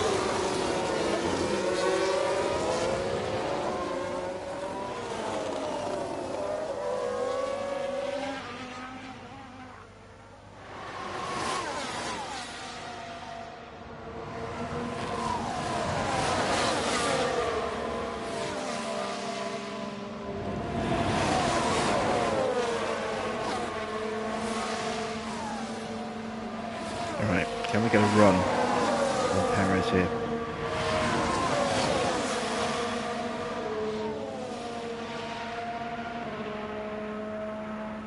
Not quite. Might get a run here though. One click overtake available. Okay.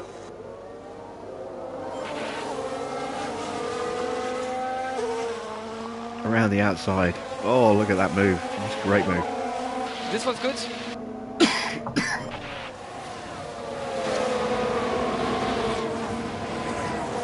And there's an overtake from Williams.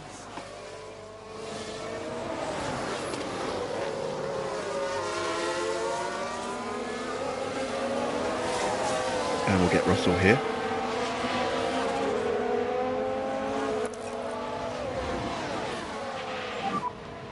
Very good job, Pierre.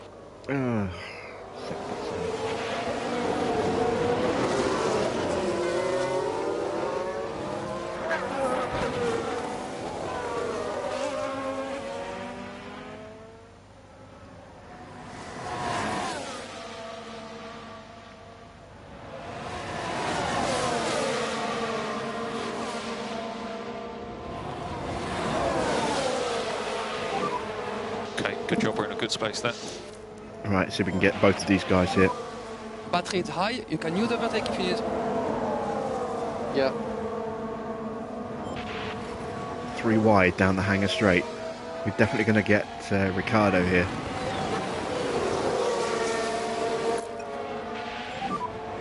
Good job, Pierre. And a new position just gained by Williams. There we go. Ocon next.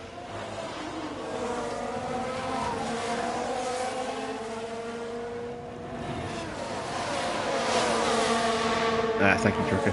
I reported it as well, but I think the more people that report it, the quicker they look at it. Alright, so we should get the overtake done on Ocon here.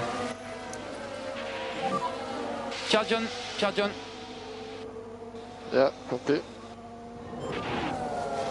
Ah, now you blocked the move.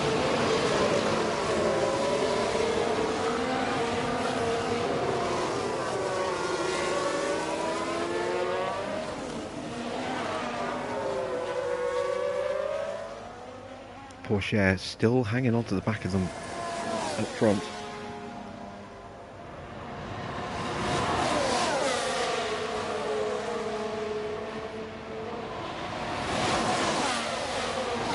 He's right in the mix. Tell you what, Porsche could be on for a win. If he can time it right, he could be on for a win here. He did lose a bit of ground there in the end of the lap. As long as Sainz doesn't get involved, if we can keep Sainz outside of the DRS range.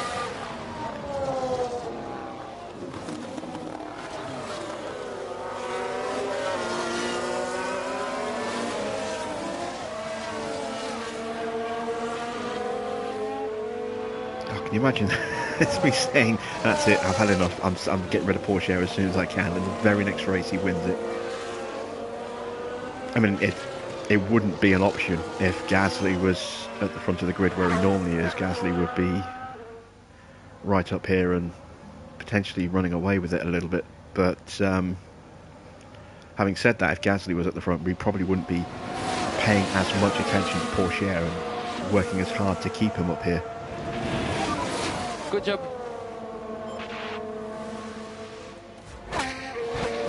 Alright, we've got the move done on Ocon. Let's turn off the There's battery. an overtake from Williams. Remind us, charge off. Okay. And I'm going to push him full push next lap and go for the fastest lap.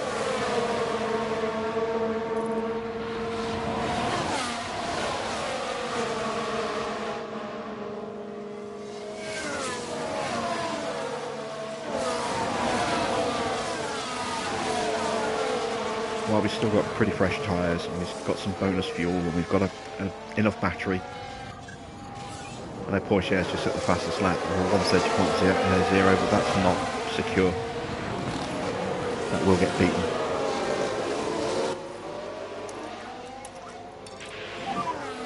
And you can use the deploy. We're going to go for it. Full Copy. push. Push now on the tires. Copy.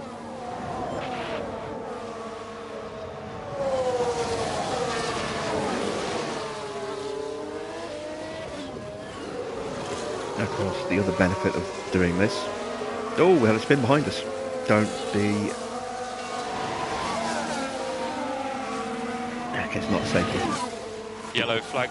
Yep. Let's see what happened there. Daniel Ricciardo involved here. And that spin is undoubtedly going to cost them time. That's created a big gap between those three and Ocon. The team are devastated. They'll be questioning just what happened good. out there. Means we're not going to bring a whole gaggle of cars with us. There's that word again. Gaggle. But yeah, the other benefit of us pushing like this, going for the fastest lap, is it's also going to reduce the gap to Hamilton. And then we can get onto the back of Hamilton and Vettel.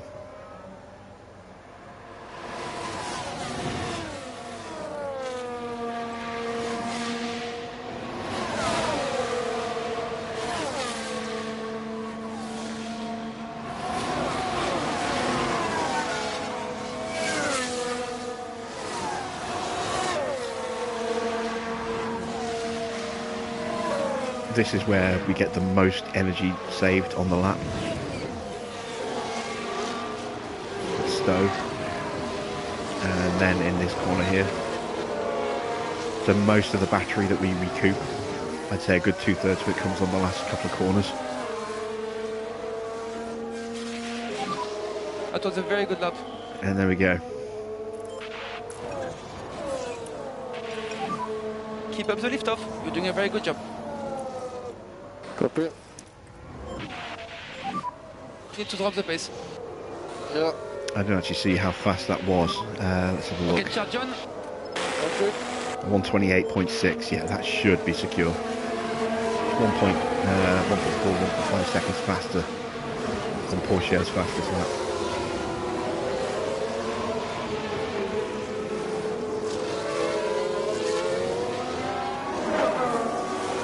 Okay, Sainz is on a bit of a tear. He's almost inside 1 second.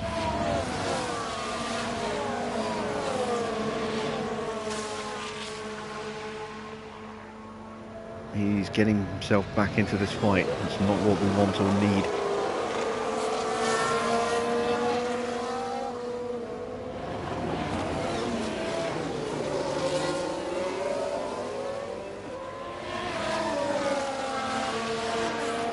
Off topic, how did I find Below Zero when compared to Subnautica? I really enjoyed it. The addition of voice acting was a nice touch.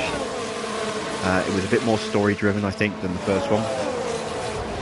The first one created the scenario. Very good job. You're abandoned on the planet, or you're alone on the planet. You've got to kind of piece things together.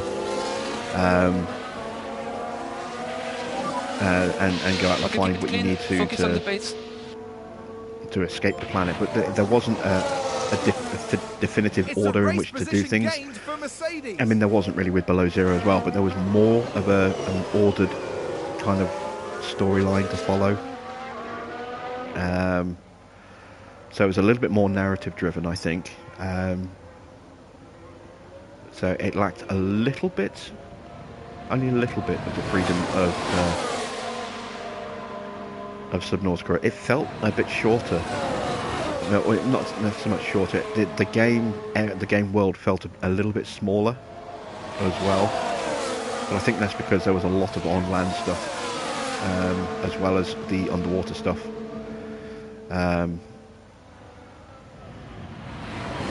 I enjoyed it. It was a different experience, but I enjoyed it. I platinumed it on the PS5. I need to finish it off on the PS4 at some point. I've got about 20-something% trophies. I think 28% of the trophies. Keep your cool, it's all good. Okay, so what we didn't want to happen has happened. Sainz has interjected himself back into this Ferrari fight advance the race for the win. position. So we've now got a four-way scrap. I'm going to try and save Okay, a I would little like bit of you to tyres slow if I down, can. please.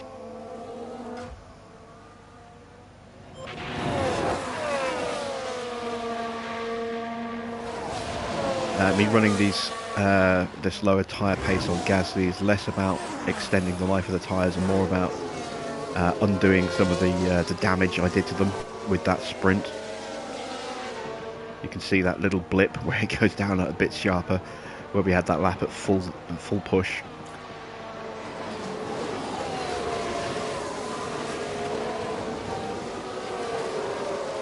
I need to go back and play Subnautica again, below zero at some point anyway, because it has had a big update.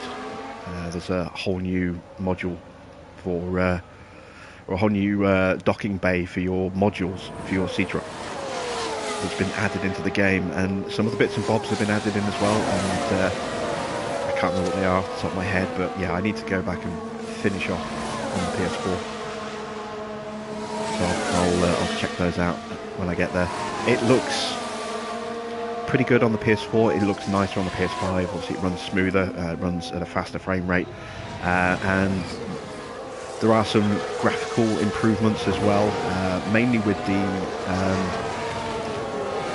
I can't remember, they called them the thermo lilies or whatever they were. The flowers that generate heat.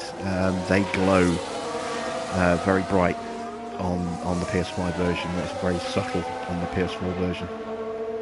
Verstappen has pitted again, so he is definitely on a 2-stop. That takes him out of the fight for now. Moved up a place. And there he is. Okay, he's right in front of this battle, so we can now try and follow him.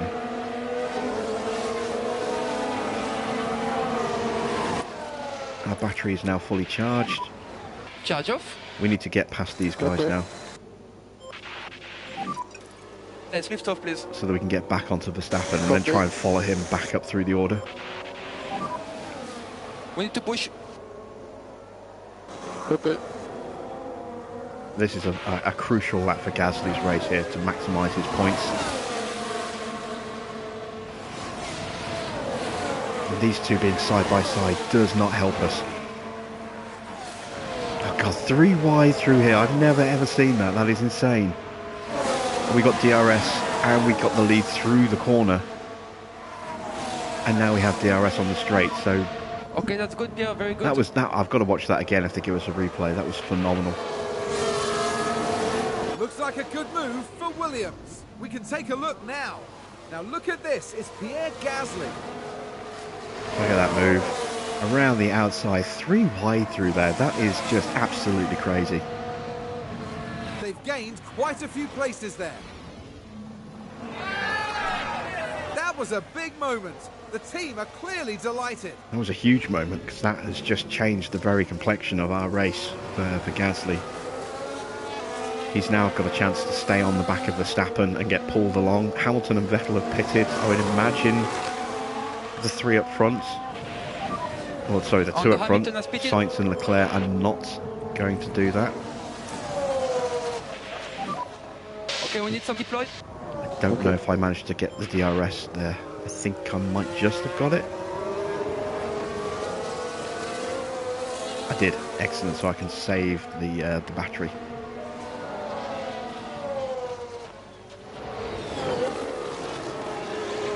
So, Verstappen is 20 seconds off the lead. We are right with him.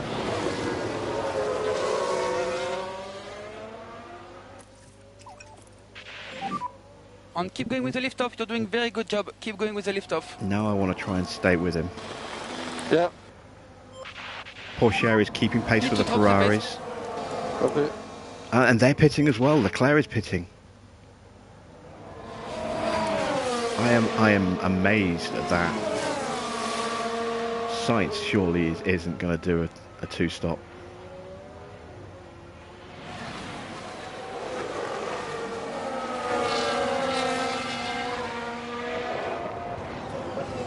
Okay, now I'm looking to conserve tyres on Gasly because his tyres are a lot worse than Verstappen, so I want to ease the wear off as much as I can so I can stay with him as the tyres get worse.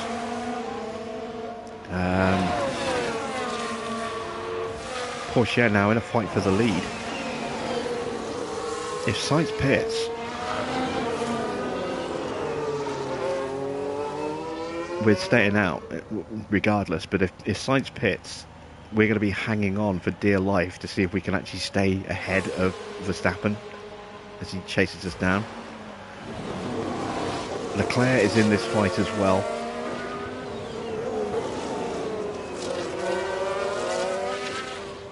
I should make the end of the rave without pitting. I'm guessing you mean race. We could have a rave in the pit lane if we achieve a 1-2. Or if Porsche gets his first win. I think Sainz might be staying out. His tyres are better than ours.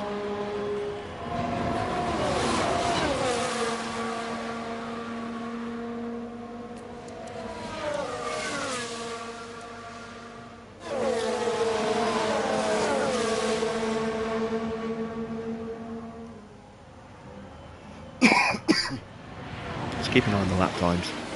Verstappen, Leclerc and Gasly should close in on Sainz and Porsche because they are running,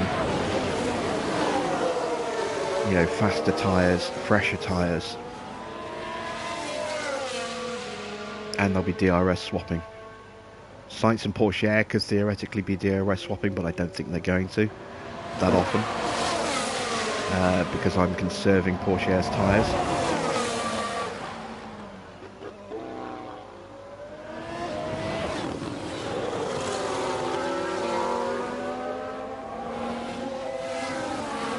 Down automatically.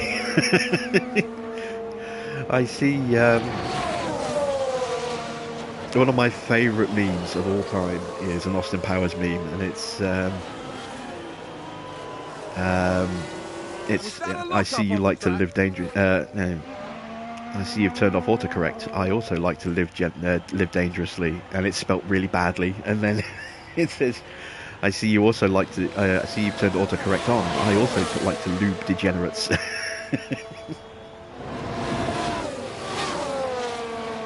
It's one of my favourite memes.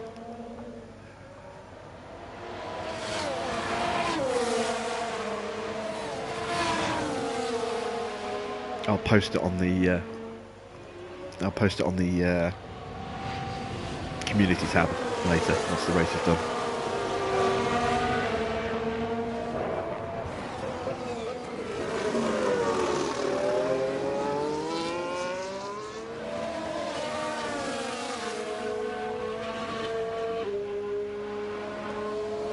Okay, so 18.5 seconds to gap, 12 more laps after this one. How fast are they lapping? They're only lapping less than a second faster. At this pace, they shouldn't catch.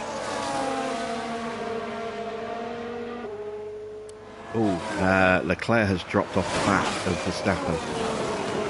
Okay, this is not great. I'm going to have to pump the tyres up a little bit. Let's go for a push. Yeah. Gasly's got to try and hang on to the back of Leclerc now. And then Gasly and Leclerc need to work together to hunt down Verstappen.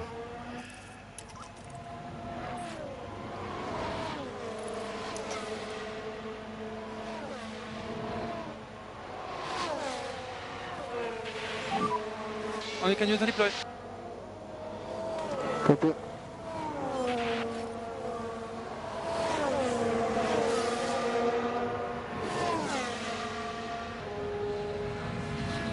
Okay, we didn't get DRS, but we are back in DRS range, ready for the next zone.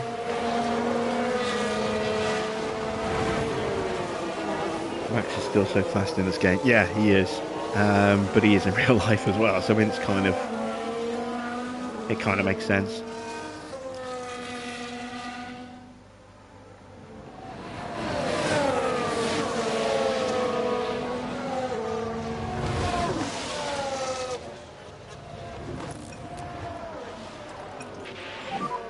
Give us more lift off, please. Yeah.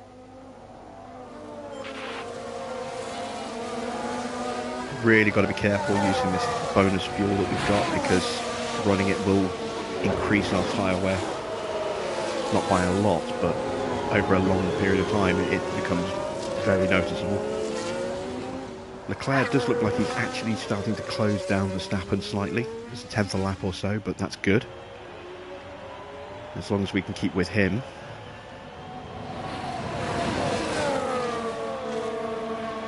That'll bring us back into the picture.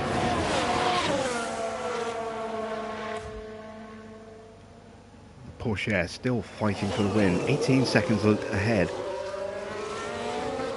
I think Porsche might have a chance of winning this race, you know. I never expected this at all. I thought Porsche would get dropped by the front three very quickly and would be a distant fourth.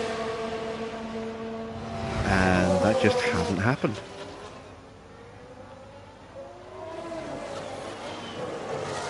He managed to stay with them and is making the one-stop work, aided by the fact that Sainz is also doing a one-stop. If Sainz wasn't doing a one-stop, then Verstappen would be closing a lot faster than he is right now.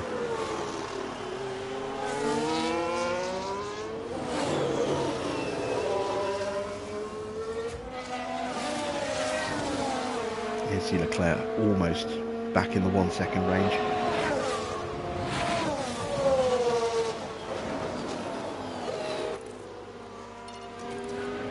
Try and protect the tyres again.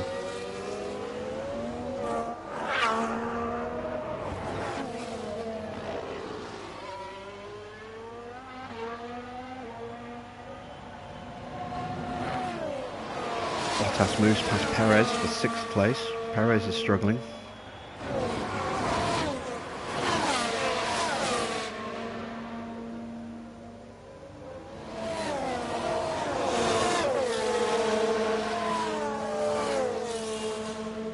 And you can see the difference in tyres. It was 4 or 5% between Porsche and Sainz. It's now only 3%, thanks to us easing the wear on the tyres a little bit. It's a very minuscule saving on tyre life running this particular pace setting. You really want to look after your tyres, you need to run on the lowest setting, but you lose a lot of lap time by doing that. This has kept him with Sainz and helped just reduce the wear ever so slightly, so that we've got more to play about with at the end when we try and sprint away from Sainz. There's no point doing it yet. We want to wait to the last possible moment. Because if we go too early, we're not going to be able to have time. We're not going to be able to recharge the battery. We're just not. And if we go too early, Sainz will hunt us down, and if he gets in our DRS, we're screwed. So yeah, we need to play this really carefully to get Porsche onto the top step of the podium here. And we are out of range again. We have margin to push a bit more. Copy. Yeah, Gasly's going to struggle to hang on to these guys, I think, just because his tyres are in such worse shape. We're at 60% wear now. And they're 80 and 80, 81 and 86, so they are significantly better off than us with tyres. Yellow flag in sector 1. I think that was... We've just had a car run wide. Oh, it was Sainz running wide. Let's take a look at the replay. Let's have another look. Sainz is the focus here. Oh dear, that's far wider. That's than not they turn would 1. have wanted. That's not even sector 1. That's the end of sector 3.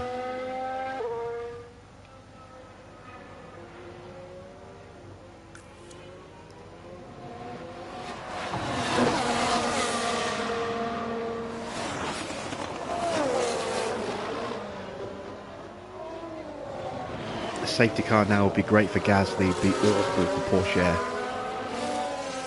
Well, actually, no, I suppose I could come in and bolt on a set of brand new softs for both drivers. Actually, yeah, safety car now wouldn't necessarily be a horrible thing. Porsche might even be able to get in and out ahead of Leclerc on a safety car. It would be close. It would be very close. You'd either come out behind them. Okay, look after the or, battery, Pierre, we're very low now. yeah, in front of them or right behind them. Gasly's out of battery, and I think that might be him out of range permanently now.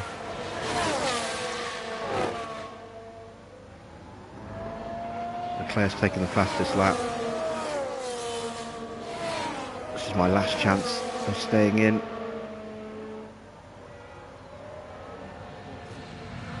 Verstappen couldn't get the pass, but yeah, the difference in pace between the Ferrari and the Williams.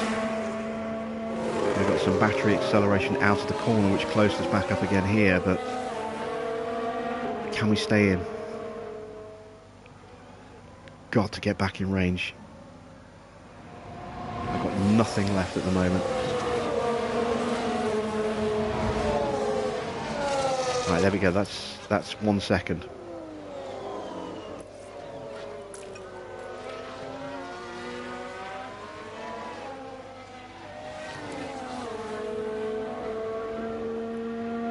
Need Verstappen to stay behind Leclerc here. He did. Good. That allows us to close up a little bit more.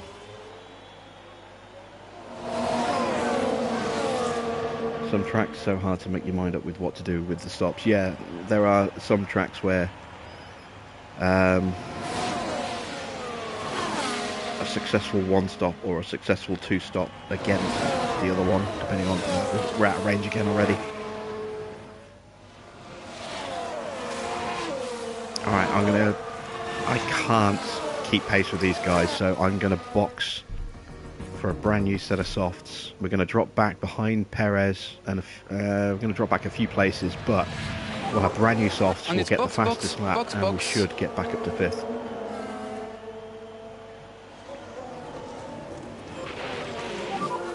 Yeah, in the box. Because I can't keep pace with those two, so I'm just gonna, I mean, I could have stayed where I was, but there's no way I would have been able to challenge for the fastest lap. I think this is a safer option. And as our tyres continue to get worse, the guys behind on the hards will slowly start to catch us again, so let's go for the big grip.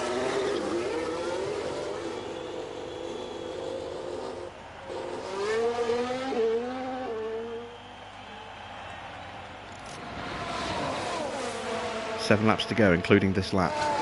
Porsche 13.5 seconds clear. And lapping less than a second slower. Porsche is on for the win.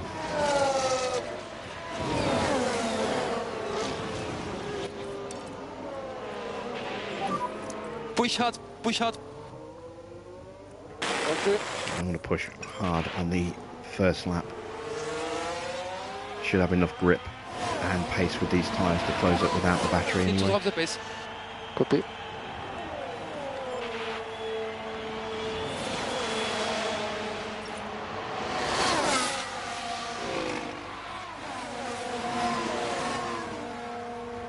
I've got enough time to get back in front of Perez, but there's no way I was going to catch Leclerc and Verstappen. There was no way I would make up a 20-something, 28-second gap effectively from the pit stops, or whatever it ends up being. I was 13 seconds ahead of Perez. I'm now 18 seconds, no, about 13 seconds ahead of Perez, 14 seconds ahead of Perez, I think, going into the pits. We've dropped 4 seconds behind him. And we are going to be the fastest person on track now with these tyres. So, I mean, I'm not going to get any better than 5th, but I'm going to get 5th and the fastest lap. Porsche is going to be touch and go as to whether he can take it when he sprints at the end. It's going to be tough because his tyres are going to be rubbish, even though he's going to have the extra fuel and the full battery. But Gasly needs the extra point for his title challenge, whereas Porsche doesn't. And with the fresh tyres, he's pretty much a lock for getting that fastest lap. So I'm charging the battery.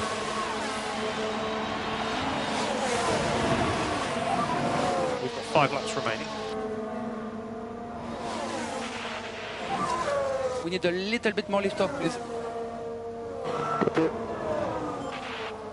There we go, that's Perez already. Next up Russell, then Bottas. You're doing a good job.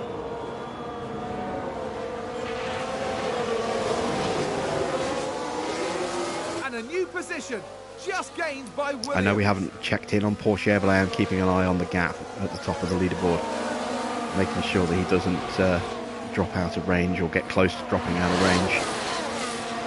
I am paying attention to that where I can. We need to focus on Gasly right now because we want to make sure he can punch his way up. All we need to do is get him back into 5th.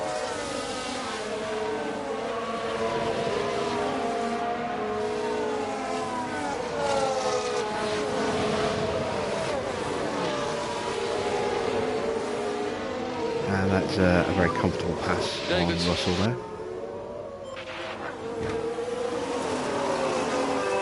And even with that battery, you can see how quickly, in fact we're not doing any kind of push at all here, we're recharging the battery, we're on standard fuel, standard tyres, and you can see just how quickly we're pulling away with that fresh grip.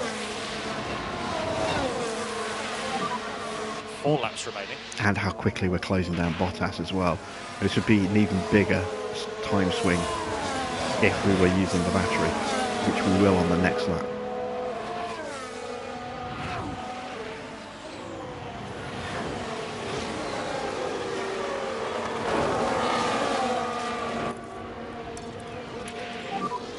And we have margin to push a little bit more on the tires.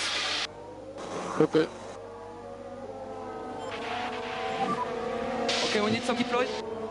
Copy. Okay, here we go, fastest lap coming up.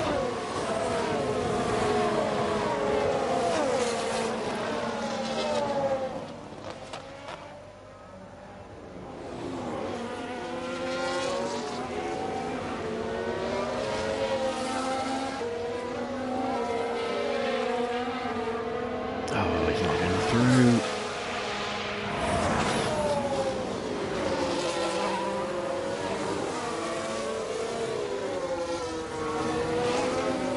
Might have to go another lap after this. I was hoping I'd have got past him on that straight. There we get him here.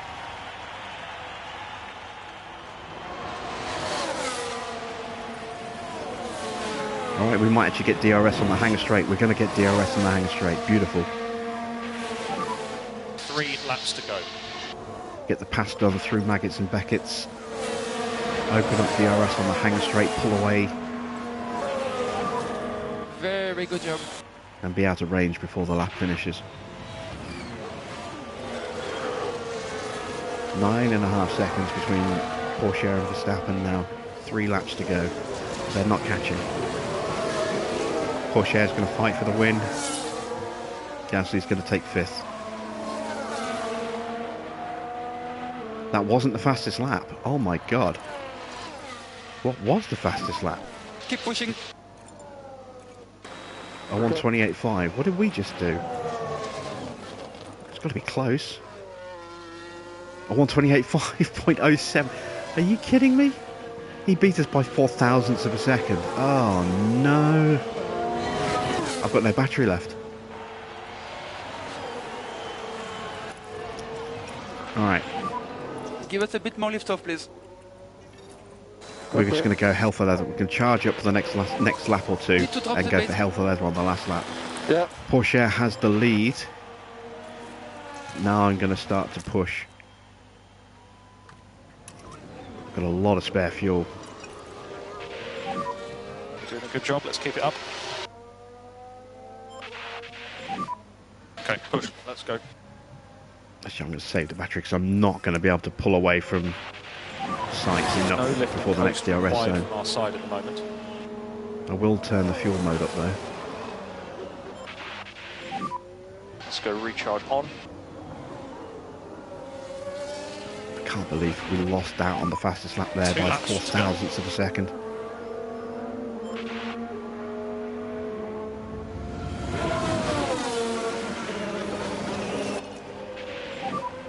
Keep you cool. Let's keep going. Okay, we'd like you to slow down, please. Oh, and Ferrari just gained a place. Recharge off.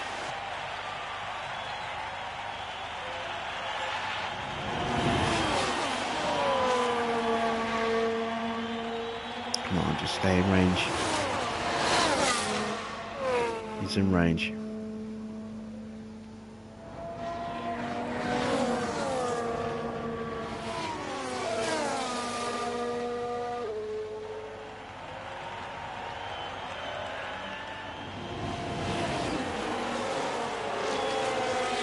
Even at this, running at the slowest possible pace he can, Gasly is still pulling away from Bottas.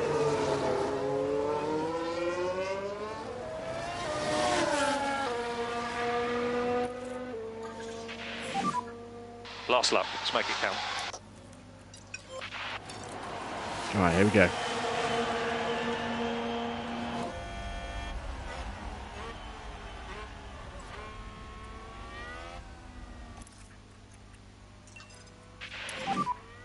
Push now, push now. Copy. Ah, he's not going to get the move Only can done. use the deploy. Yeah. Okay, maybe we've still got one more chance down the hangar straight.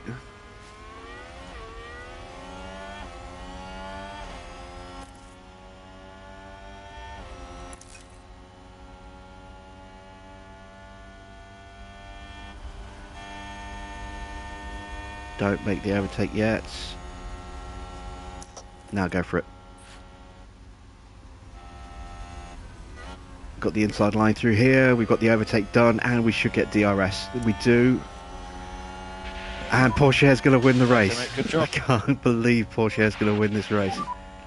And keep an eye on your battery. Yeah.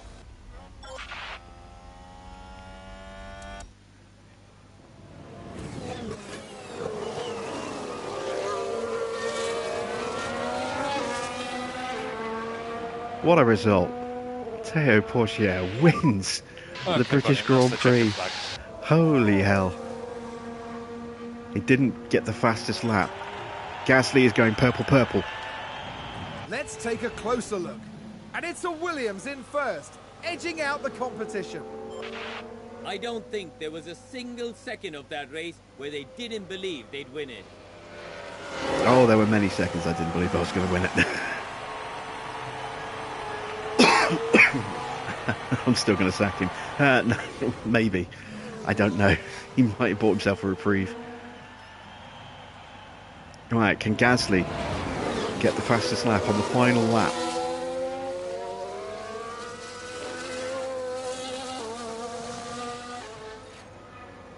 I don't know. Yes, 127.6. He gets the fastest lap. And we pulled out 4 seconds over Bottas on that one lap there. Look at that. Well, 3.5. Very good lap. What a recovery from Gasly, up to 5th, fastest lap. Pourchaire, cannot believe he won it. That was incredible. I never expected him to be able to keep pace with the Ferraris. And Verstappen, I thought they were all going to one stop, and then in the end Verstappen and Leclerc two-stopped it. But I never thought we'd keep pace with them. I really didn't. I thought our best chance of getting on the podium would be to do the one stop against the AI two-stopping, and try and keep track position and then hang on to the back of them when they caught back up with us again. A wonderful result here for the Williams driver. Now the pit stop makes total sense, just seemed a little late at the time. Yeah, at the time I was hoping that I could keep pace with Verstappen and Leclerc, and then maybe try and do a late overtake like we did with Théo, and try and get him up to, at the end of the weekend, it's second up place to 3rd, in the constructor but standings it just, for them. we were struggling to hang on to the back of them. We were dropping out too often. It was clear that by the end I would be just a distant 5th. So I'd be comfortably in 5th, but I'd be a distant 5th. So it just seemed like the best thing to do would be to bolt on the softs so I could guarantee a fastest lap run. And it paid off. We ended up comfortably faster than the cars behind us, so we got back ahead of them very quickly. And then on the last lap, you can see there, 1.5 seconds faster than anyone else's best lap. Whew, fantastic stuff. Oh, a second faster than Leclerc with a 128.5, so yeah. So, 11 points rescued for Gasly. He keeps his lead at the top of the table. Carlos Sainz is now 33 points behind, having got that second place.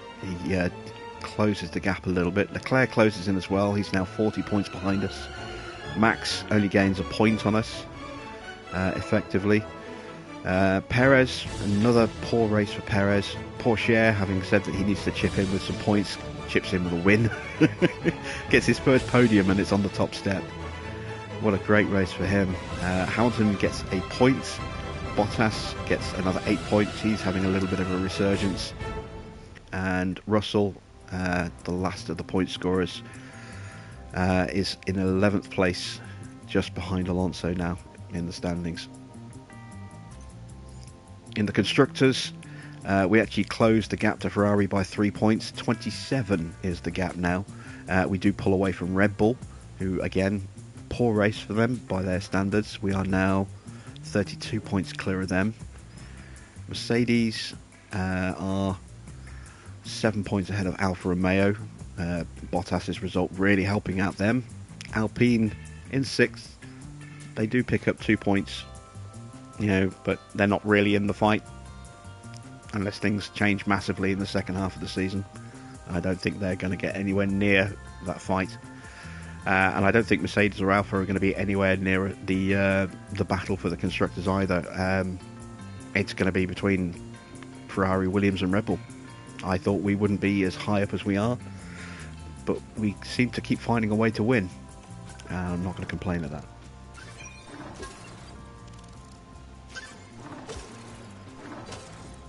Development points for both Teo and Pierre. We get our sponsorship done, bonuses done across the board, and a 25k bonus for Teo Pourchaire, who thoroughly deserves that 25k.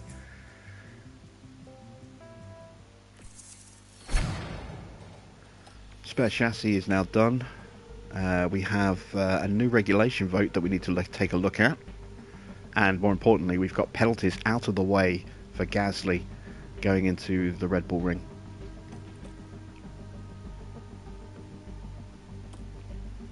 Aboard to watch the race at Silverstone this week could not be happier that he led the team to victory. Be assured, wins like this increase the board's confidence in you immensely and will guarantee you job security and funding in the seasons to come. That's what we like to see.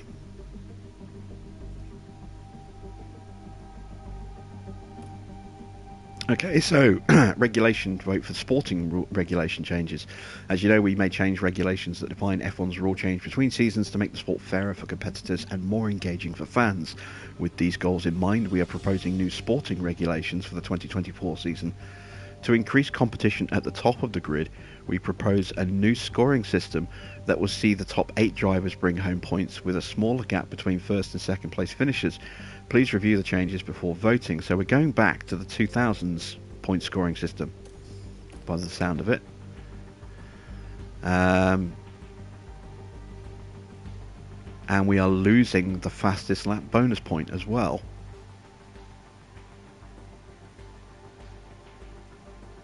I'm going to leave this up to you guys. What do you reckon? Do we stick with the 2020? Do we stick with the 2010s point scoring system, which is what we've got right now? 25 points for the win, top 10 finishes, and a point for fastest lap. Or do we go back to the beginning of the 2000s, where it's only the top 8 that score points? If actually, no, wait. Yeah, 10. Yeah, this is the very early 2000s, and no point for fastest lap.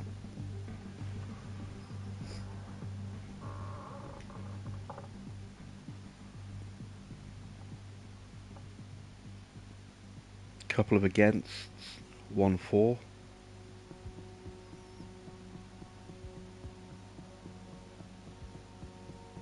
Anyone else want to weigh in?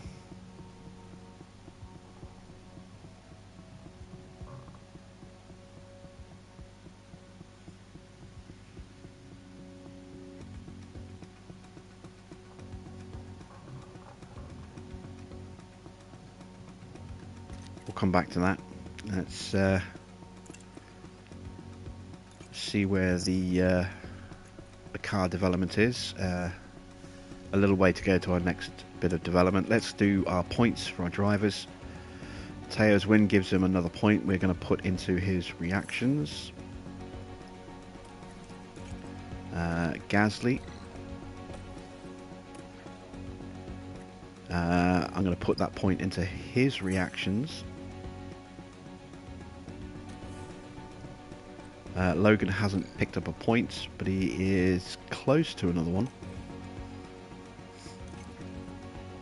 Resta has a development point.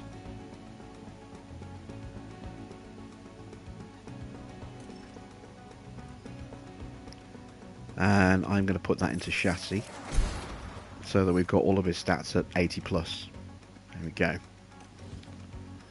Tondi is still 4.5 weeks away from a new points. Josh is a long way off. Pierre is also a long way off. How's our pit crew looking? They're up to 86. I'm actually going to switch them to front and jack work for the rest of the season, I think.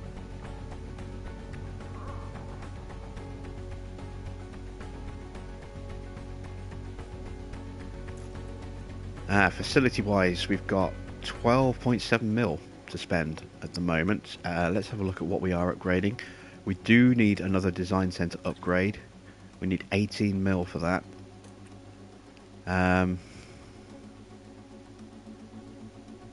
That's got to be the most important thing. I mean, we're already upgrading the wind tunnel. CFD sim is going to be 15 mil, which we can't afford anyway. We're working on an updated suspension simulator to get that up to rank 3. We've already got a rank 3 car part test centre. The factory is slow. I don't know, we need to get that upgraded / refurbed. I don't want to work on the factory until we get the design centre at least up to level 4. Then it's going to be a long grind to save up for level 5, which is the most important one. We need to get that 4th project slot opened up, and we need the final rank for that. So we need 50 million in total to upgrade our design centre, 18 to get for the next level, and then 32 for the level after that. Our staff facilities, our race simulator could do with an upgrade, but it's not cheap. 4.5 mil to refurbish it. Our boardroom is being refurbed. Our hospitality is being... Oh, sorry, our boardroom is being upgraded. Our hospitality is being refurbed. Weather centre. Be nice for an extra level on the weather centre, but it's not urgent. Helipad, as soon as that runs down, we've got to make sure we top that back up again. That, you know, we need to maximise the money we're getting from our sponsors. Memorabilia room we can leave as is. Tour centre we can leave that as is as well.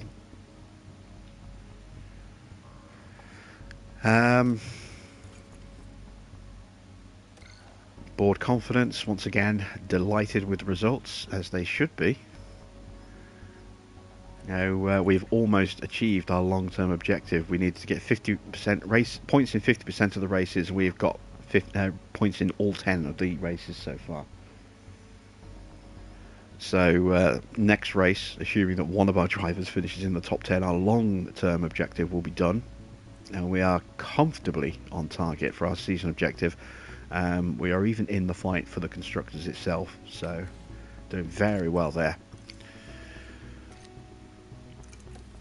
Okay, the votes seem to suggest that we should vote against, so we'll vote against, but who knows how the rest of the teams will vote.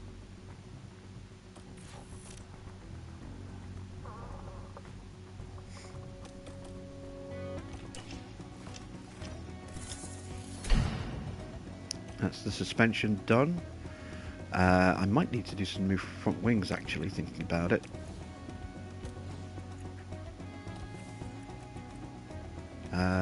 Front wings. No, I've got spare wings. I've got 3 spare front wings at the moment. That's enough.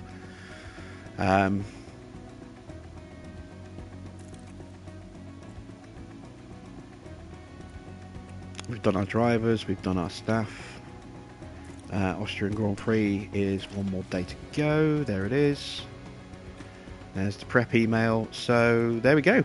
That is the end of another race weekend. Another fantastic result. Closed the gap ever so slightly to Ferrari in the constructors. Pierre stays top of the driver's standing. Teo gives himself a big jump in points thanks to his debut podium, which just happened to be his debut win as well. I am still considering getting rid. It would be harsh if we do get rid of him, but I really do like the idea of having Norris in the car next year. Our scouting is almost complete, so we'll get a full breakdown of his stats and his contract value and everything in the next 2 days. So we'll get that result or that report once we've finished Austria.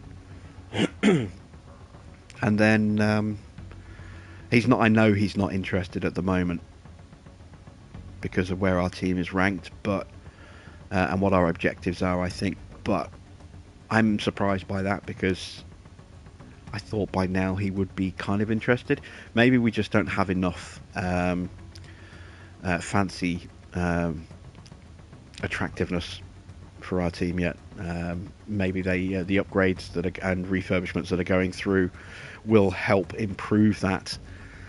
I think, given that Teo has performed so well today, that if we do decide to replace him, we will let him race till the end of the season, rather than ditching him partway through the season like we did with Albon. Albon, we were very publicly going after Gasly from this point onwards last year, and it took us several races to get him, or get him nailed down to a contract he would accept. But if we do and end up replacing Teo, we will wait till the end of the season. We'll give him the full year, so that even if he does get replaced, at least he gets a full season in what is potentially a championship winning car. And then it gives us the chance to boost him a little bit and send him on his merry way with as good a chance as possible of getting into a decent car next year, maybe. We'll see. I don't think we'll ever see him back as a reserve driver, because once they get a race seat, I think that pretty much blocks them from ever going back into reserve roles. So maybe he'll end up at one of the smaller teams. Maybe he'll end up, ironically, at Alfa Romeo. Who knows? They might be in need of a new driver if Bottas's contract is is out at the end of this season. He might go to Aston Martin. He might go to Haas. He might go to AlphaTauri. I don't think he's going to go to one of the big teams, for obvious reasons. Who knows? He could replace Norris at McLaren. You never know. That would put him into not a great car at the moment, but a car with potential going forward. It'd be interesting to see if they can develop the car. So yeah, we'll see how things go at the end of the season for Teo. We'll look at Norris's interest as it progresses through the season, and if at the end of the season he is interested, we will sign him. But it means that Teo will get a full second season with us, so that's not too bad. 2 seasons in the car before we replace him. I think that's fair. So tomorrow night we'll be racing at the Red Bull Ring in Austria and seeing if we can get another win for the team. So until then, thanks for watching. I am Jim Bob, and I'll be back with some more F1 Manager very soon.